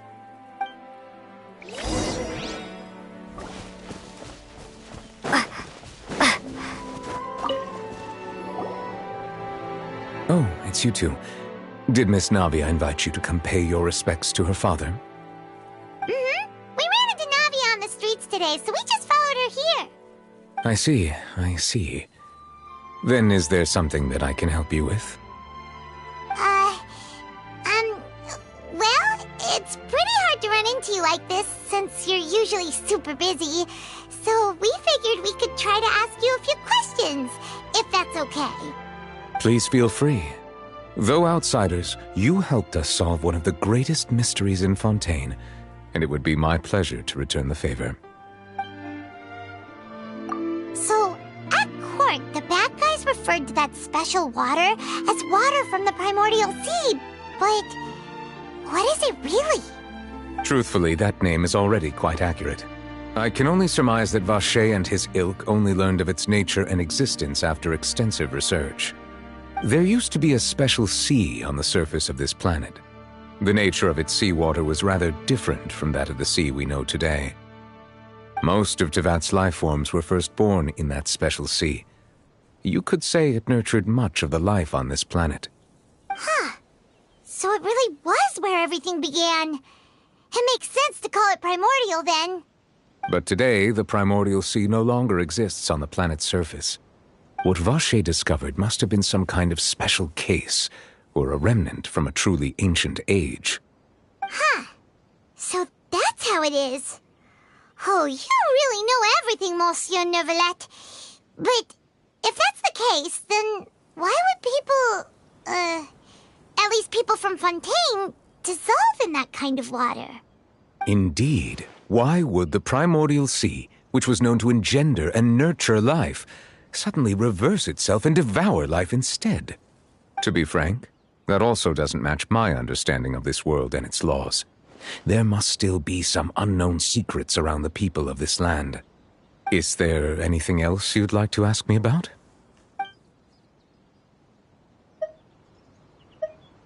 So, at court, the bad guys referred to that special water as water from the primordial... Truthfully, that name is already quite... There used to be a special sea most of Teyvat... Huh. But today, what Vacher discovered must have been some kind... Huh. Indeed. Why would the... To be frank, is there anything else? That the sea levels will rise and everyone will be dissolved in water, leaving Furina crying alone on her throne, but the sins of the people will be finally washed away for good. Does that appropriately summarize the version you've heard? That's right! It was Lyney that told us back then. And that about covers all the main points. Yes, up to the present, I think we reached a point where we have no choice but to confront this prophecy directly.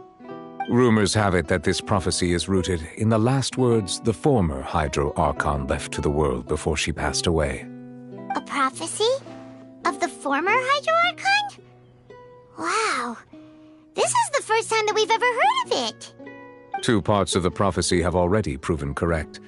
The rising sea levels and the ability of the people of Fontaine to be dissolved. We should be more vigilant and stay on the watch for further signs. Speaking of the prophecy, Furina has also always taken it quite seriously. Indeed, she has been collecting information and intelligence from across Tevat for this purpose. If the rumors were true, then perhaps this prophecy is the conundrum left to Furina by her predecessor. But with Furina being the way she is, can we really trust her to solve it? Is there anything else you'd like to ask me about? My apologies. My investigation has still not reached its conclusion. However, I still believe the judgment of the Oratrice was not rendered arbitrarily. Huh? But you also said you thought he was innocent. For many years, I have been quite aware that the Oratrice does not simply mechanically repeat the verdict that I give on each case. As a divinely created mechanism, the people's unified faith in the concept of justice is integrated into it. Not only can it produce the incredible power of indemnitium, but it likely also possesses other traits, such as self-awareness. Which is all to say, I have been prepared for a situation like this for a long time. Huh. So when Lyney told us that he heard a human voice from the room where the Oratrice's core is stored... I was not aware such a thing had occurred. Perhaps that could serve to prove my conjecture. I will add that to the list of items to investigate. In any case, I am inclined to believe that the Oratrice does have a methodology all its own. We just do not have enough information. Based on Furina's reaction, I doubt even she had any idea what was going on. She managed to bluff her way through it, though, with her time-tested twin tricks of bravado and drama. While we do intend to get to the bottom of this, for now, we regret to say that the Fatui Harbinger will just have to bide his time in the fortress of Meripede. If we did incorrectly convict him of crimes he did not commit, we will most certainly compensate him to the fullest extent allowed by the law. If you ask Paimon, the only compensation he'll want is a no-holds-barred fight with you. Is there anything else you'd like to ask me about? Your sibling, another blonde-haired traveler. I'm sorry, but I've never seen anyone who matches that description. If he ever stepped foot in Fontaine, I'm sure he followed our laws to the letter, and had no reason to appear on the stage of the opera Epicles. Is there anything else you'd like to ask me about? Very well. It was my honor to provide you with what answers I could. I very much enjoyed conversing with you. It will soon be time for me to leave this blissful tranquility behind and return to Palais Memornia. You really are super busy, Monsieur Neuvillette. Paimon thought you only came here to pay your respects today because you had the day off.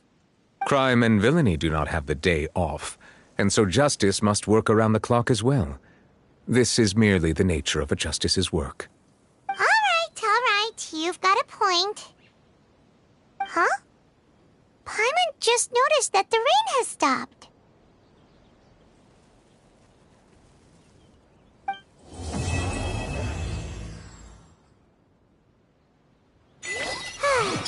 You know, we've been walking around for a while now.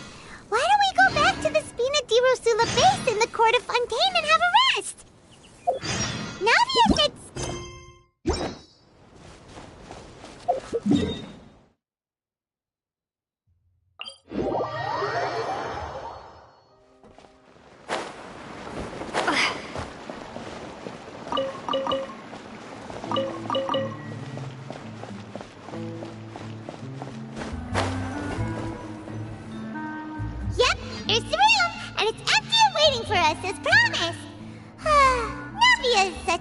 person. Now that the serial disappearances case has been solved, no one's going to come after us for anything. Even without Silver standing guard, we can just completely relax. Why don't we stay and rest up here for a while? Even machines in Fontaine need to stop and recharge now and then.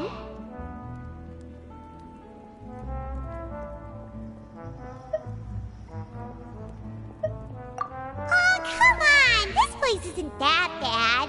Besides, how often do we get to stay in an actual base? Oh, fine. Remember that detective story Paimon read before? Well, the author is about to release a new book, so Paimon wanted to buy it as soon as it came out and have a quiet place to read it. Yippee! Then it's agreed. Come on, let's get some sleep. We'll need to be up first thing in the morning to get in line and buy a copy.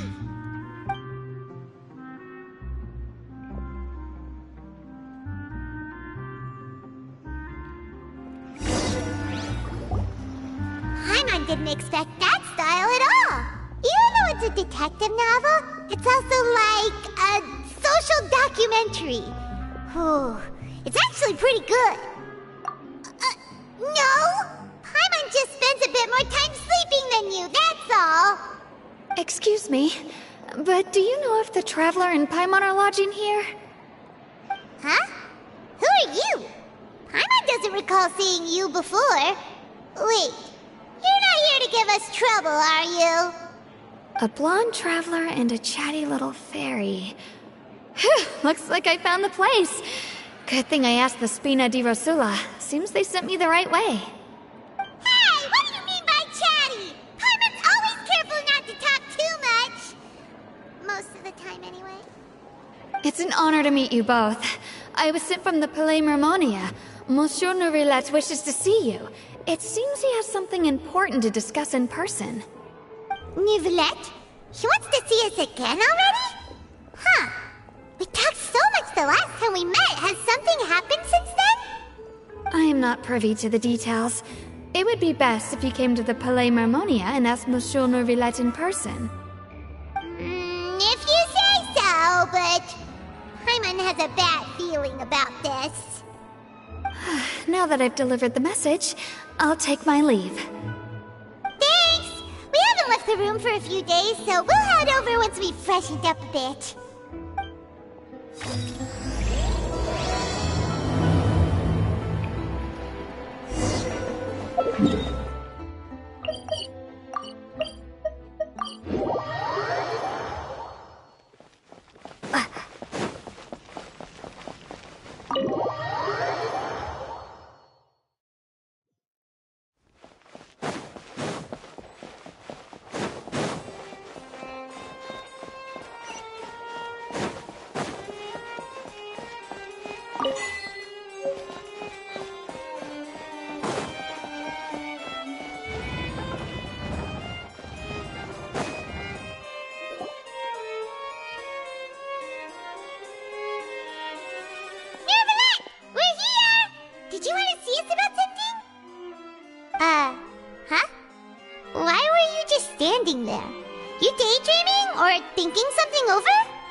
Yes, I did send someone to fetch you.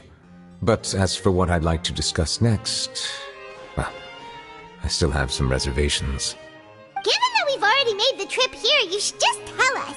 Bet you need us to help you with something, right? I do indeed have something I'd like to ask you to do. However, you should wait until after I tell you the details, then decide for yourselves whether you'd like to help or not. The situation is this. If I'm understanding you correctly, the Snezhnayan Harbinger known as the Knave has essentially requested a diplomatic meeting with you, correct?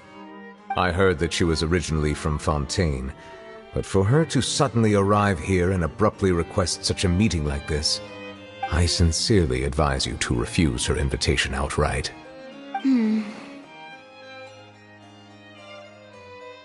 I'm sure you're aware that her purpose is most likely related to Child's recent predicament.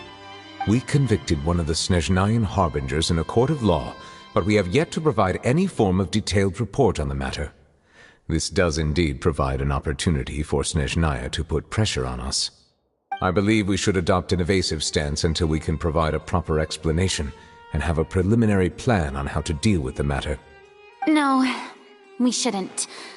I think we should agree to the meeting. Oh? Well, you see, we are the ones that owe an explanation.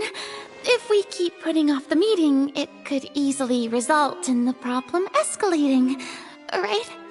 It's like a fight between two friends. If they don't agree to see each other and talk in person, isn't it possible that the friendship could end entirely? Though diplomatic relations between Fontaine and Snezhnaya could be considered as friendly, it is only superficially so. You wouldn't go so far as to say that our nations are friends, as you did in your example. It was just an analogy. An analogy, okay? Moreover, even if we were to talk in person, if we don't have sufficient information prepared, it is quite possible the result wouldn't be restored relations, but a complete falling out. I don't think we should overthink those possibilities yet. Even if the logic of the divine is not immediately apparent, its wisdom will only be revealed with time. Besides, you'll be at the meeting. If any problems do pop up, you'll have no problem navigating them. I must clarify that interacting and communicating with people outside of court is not my cup of tea. It seems you think too much of me. But more importantly, when did I agree to join the meeting with you? You mean you won't come? No, that won't do. I can't go to the meeting alone. You have to accompany me. I must take you with me. Lady Furina, could there be something else regarding this matter that is being kept from me? No, not at all. Look, I am the Hydro-Archon of Fontaine, Focalors, the god of justice who is loved and adored by many. So I only hope that justice will be served in this matter. Don't overthink it. I'll go find someone to arrange the meeting.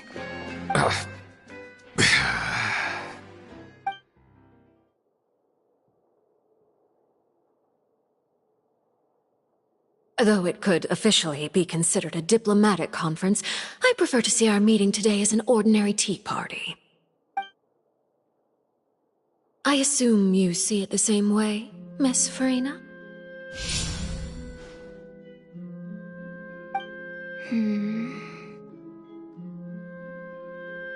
Lady Furina? Yes, that's right. Just like you said, a tea party. I should thank you for providing the pastries. They look delectable. To make this tea party even more lively, I've invited someone else to join us today. It's a pleasure to meet you, Monsieur Neuvillette. I was born in Fontaine, so naturally, there's no need to introduce the nation's revered Iudex to me. Hello. The pleasure is also mine. First, I would like to thank the two of you. I'm often away on business outside of Fontaine, and I'm told that the children of the House of the Hearth have been well taken care of by you. Oh, I'm not referring to when my children, Linny and Lynette, were falsely accused by you. Please don't misunderstand. The children of the House of the Hearth are often misunderstood. Perhaps due to the reputation of the Fatui. There's no getting around that. All I meant to say is that Fontaine has been stable in recent years. The people are well off and the children lead happy, fulfilled lives. That is something truly worth cherishing, and no one wishes to disrupt such peace. Now then, you have come regarding the matter of child, correct? Well, yes. It appears the ever-busy Iudex Neuvillette doesn't wish to waste time with diplomatic pleasantries, and hopes that we can get straight to the point of our talk. Yes, as you surmised, understanding child's situation is indeed one of the goals of this trip.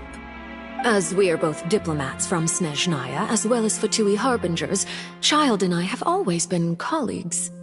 Were anything to happen in Fontaine, each of us would serve as the other's attorney to resolve the issue. So now, in my capacity as his attorney, I request that Child be turned over to Snezhnaya. We have a responsibility to cooperate with Fontaine and resolve what has happened to him together. The rules governing attorneys only apply before a trial has concluded. Since a verdict has already been rendered, we see the case as settled. I apologize for being unable to grant your request. An outright refusal. Very well. I respect all the rules of Fontaine's courts, just as I respect you as Chief Justice. Okay, why don't we back up a step? You don't need to transfer Child to us. I only request to enter the Fortress of Meripede to see Child and confirm his condition. It's not like you couldn't even manage to fulfill a simple request like that. Right, Miss Farina? About that. The Fortress of Meripede has always been completely autonomous. Even we have no authority to interfere there, and diplomatic issues do not suffice as an excuse. However, if you absolutely must confirm the situation of the Harbinger, I have a proposal.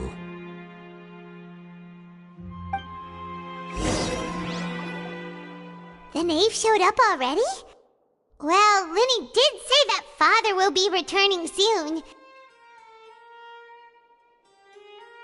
We didn't even know that Lyney was from the House of the Hearth at the time, so we kinda overlooked that information. Yes, thank you for your kind advice. I'm well aware of the situation. I also noticed that Lady Farina acts a little odd and unnatural whenever I bring up matters related to the knave. Could the knave be threatening Lady Farina or something? If that were the case, then why wouldn't Lady Farina inform me? And what means could the knave possibly have to twist the arm of an Archon? So maybe that's not very likely. Even though Farina can act a little weird at times, she's still an Archon. In reality, this problem is even more thorny than it appears. According to reports from the Fortress of Meripede, Child recently disappeared under mysterious circumstances.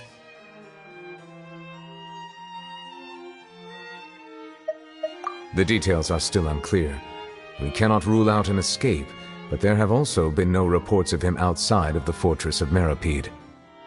Special guards oversee the fortress, and its internal systems are extensive. Combined with the special characteristics of the surrounding terrain, an escape should not be possible. I suspect that there's something else behind Child's disappearance. I was only willing to share this information with you because you are friends of Child, and it is my duty to see justice done. So this is what you wanted to see us about before? Yes. I would like you to go to the Fortress of Meripede and investigate Child's disappearance. This was my proposal during our meeting with the knave. Rather than allowing her to intervene, I offered to send someone to find out about Child's situation and report back to her in detail. The knave did not seem satisfied by my proposal, but she still agreed to go along with it for the time being. Her words were, "We will talk more once we have that report." So that means we bought ourselves some time!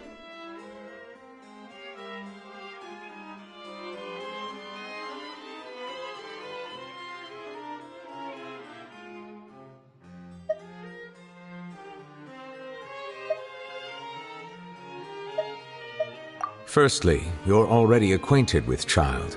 Your eyes may discern relevant details there that others would miss. And secondly, is the consideration of the unique nature of the Fortress of Meripede. Isn't it just Fontaine's prison? I would not define it so crudely. The Fortress of Meripede is not affiliated with the court system of Fontaine on paper. It has always existed as an autonomous entity. Early in Fontaine's history, criminals were punished with exile, not imprisonment. Even today, sentences against convicted criminals still include exile, just as before.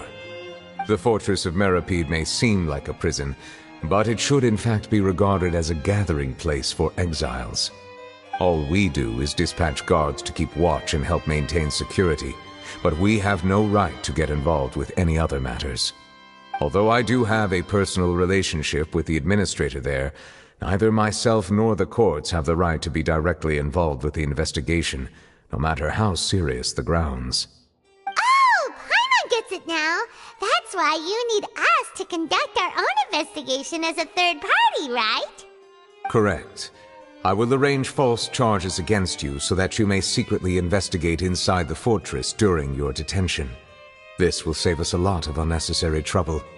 So, are you two willing to accept my proposal?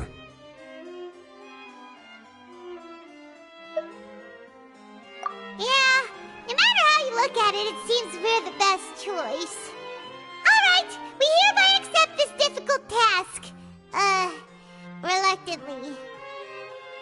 You two have my sincere thanks. This matter is of critical importance to Fontaine's current situation. Also, I hope that both of you can keep this operation a secret. We will rendezvous at the Fortress of Meripede's entrance on Erineus once you've prepared yourselves. I will arrange for someone to take you inside. Prepared ourselves? Is there something we need to prepare? Perhaps you could enjoy a good meal and have a nice bath. I'm afraid that living conditions inside the fortress are nothing like those on the outside world. Oh, right! Even though we'll be there on trumped-up charges, we'll be in prison for real. On second thought, is it too late to back out?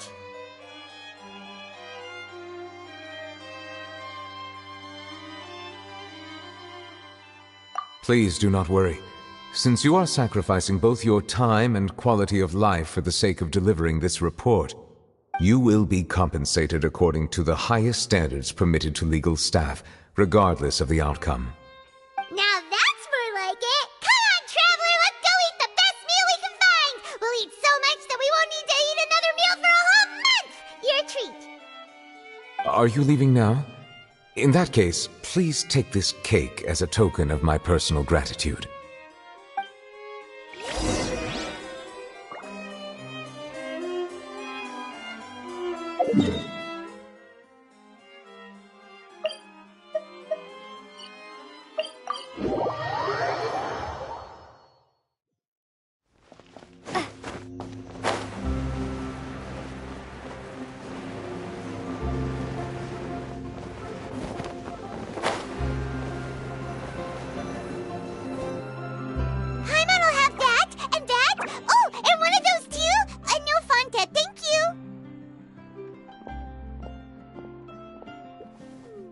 That cake was pretty good.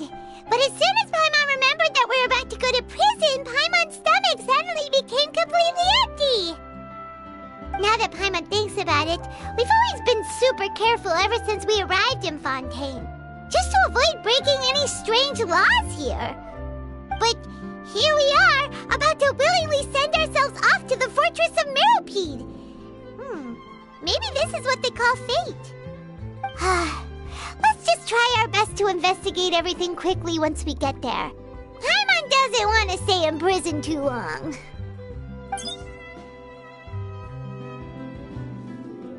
Oh, what is that I hear? Is it the taste of a breaking story? Hey! You can't hear a taste! And what are you doing here, Charlotte? Oh, don't remind me. I invited an eyewitness to a case to eat here, and I was planning to get some great material out of him, but he didn't even show up. Calm down, calm down. This is nothing new. As a journalist, you should be used to this by now. As long as you can score some juicy tidbits from the Traveler, you might still be able to recover the cost of the meal. You know we can still hear you, Charlotte. Never mind. It's nothing. I just heard you mention the Fortress of Meripede. You didn't commit a crime, did you? Please tell me all about it. No way! We would never! We're just going there to...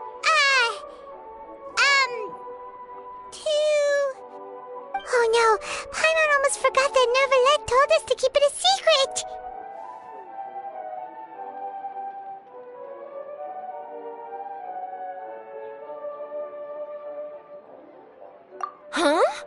You're being arrested for that?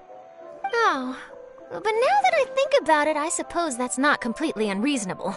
That's pretty despicable, almost as offensive as committing theft. You mean Paimon really did something that serious? Sorry, Paimon really messed up. Well, in that case, it's nothing particularly newsworthy after all. Oh, how disappointing. Oh, right, there's still a chance. Since you're going to be at the Fortress of Meropide, would you be willing to help me gather some material for a story? About that, Paimon doesn't think we'll have any time. Oh, it's nothing difficult. All you have to do is think of a way to get some time face-to-face with the Warden of the Fortress. He was awarded the honorary title of Duke in Fontaine. Sounds really cool, huh? Only those who have made significant contributions to the nation have been conferred this title. It's incredibly rare. On top of that, the Fortress of Meropide has never been under the jurisdiction of the courts. Practically nobody, including journalists like me, know. Oh, if I could write an exclusive article about him, I bet it would sell a boatload of papers. You make it sound easy, but it really depends. Of course, I wouldn't ask you to do it for free, so this meal is on me. All right, you got a deal. We'll do anything you want. Then it's settled. The food should be here any second, right? Huh? Wait, just how much did you order?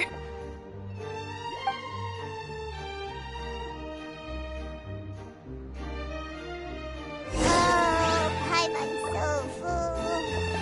Well, guess if...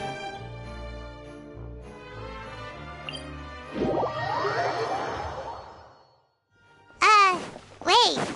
Paimon just said something really ominous, didn't she?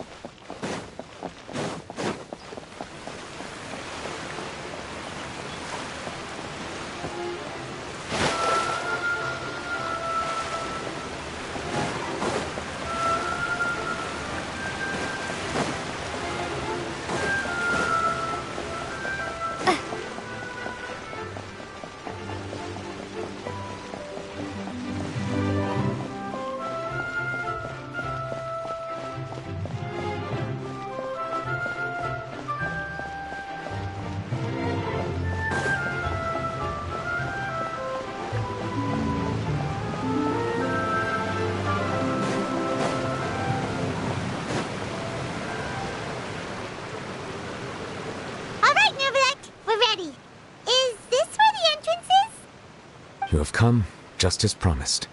Yes, this is the one and only entrance to the Fortress of Meropide from Erineus. Careful. You may want to step back a bit.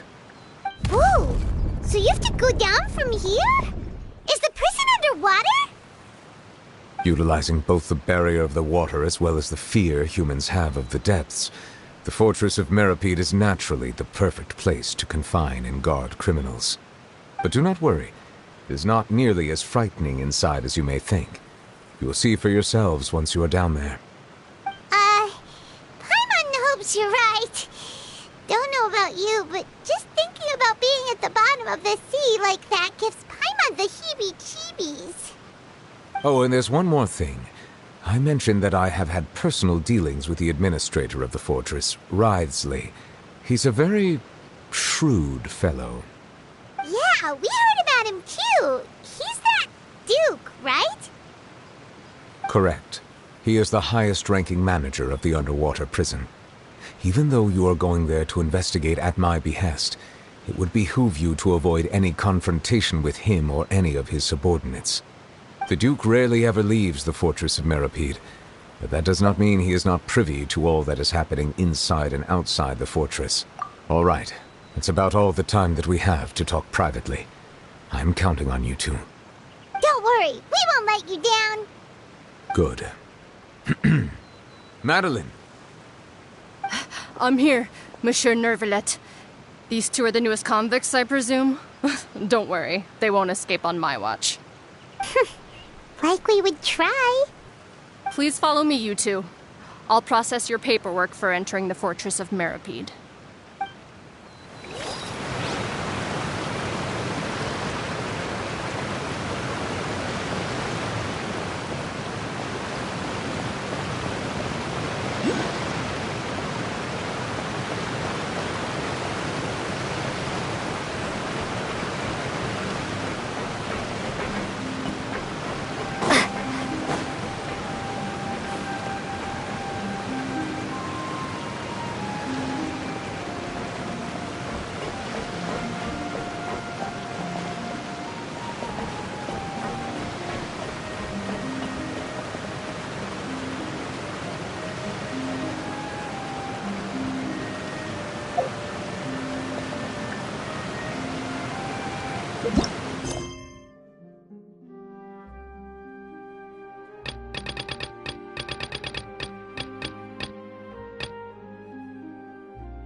A reward on the road.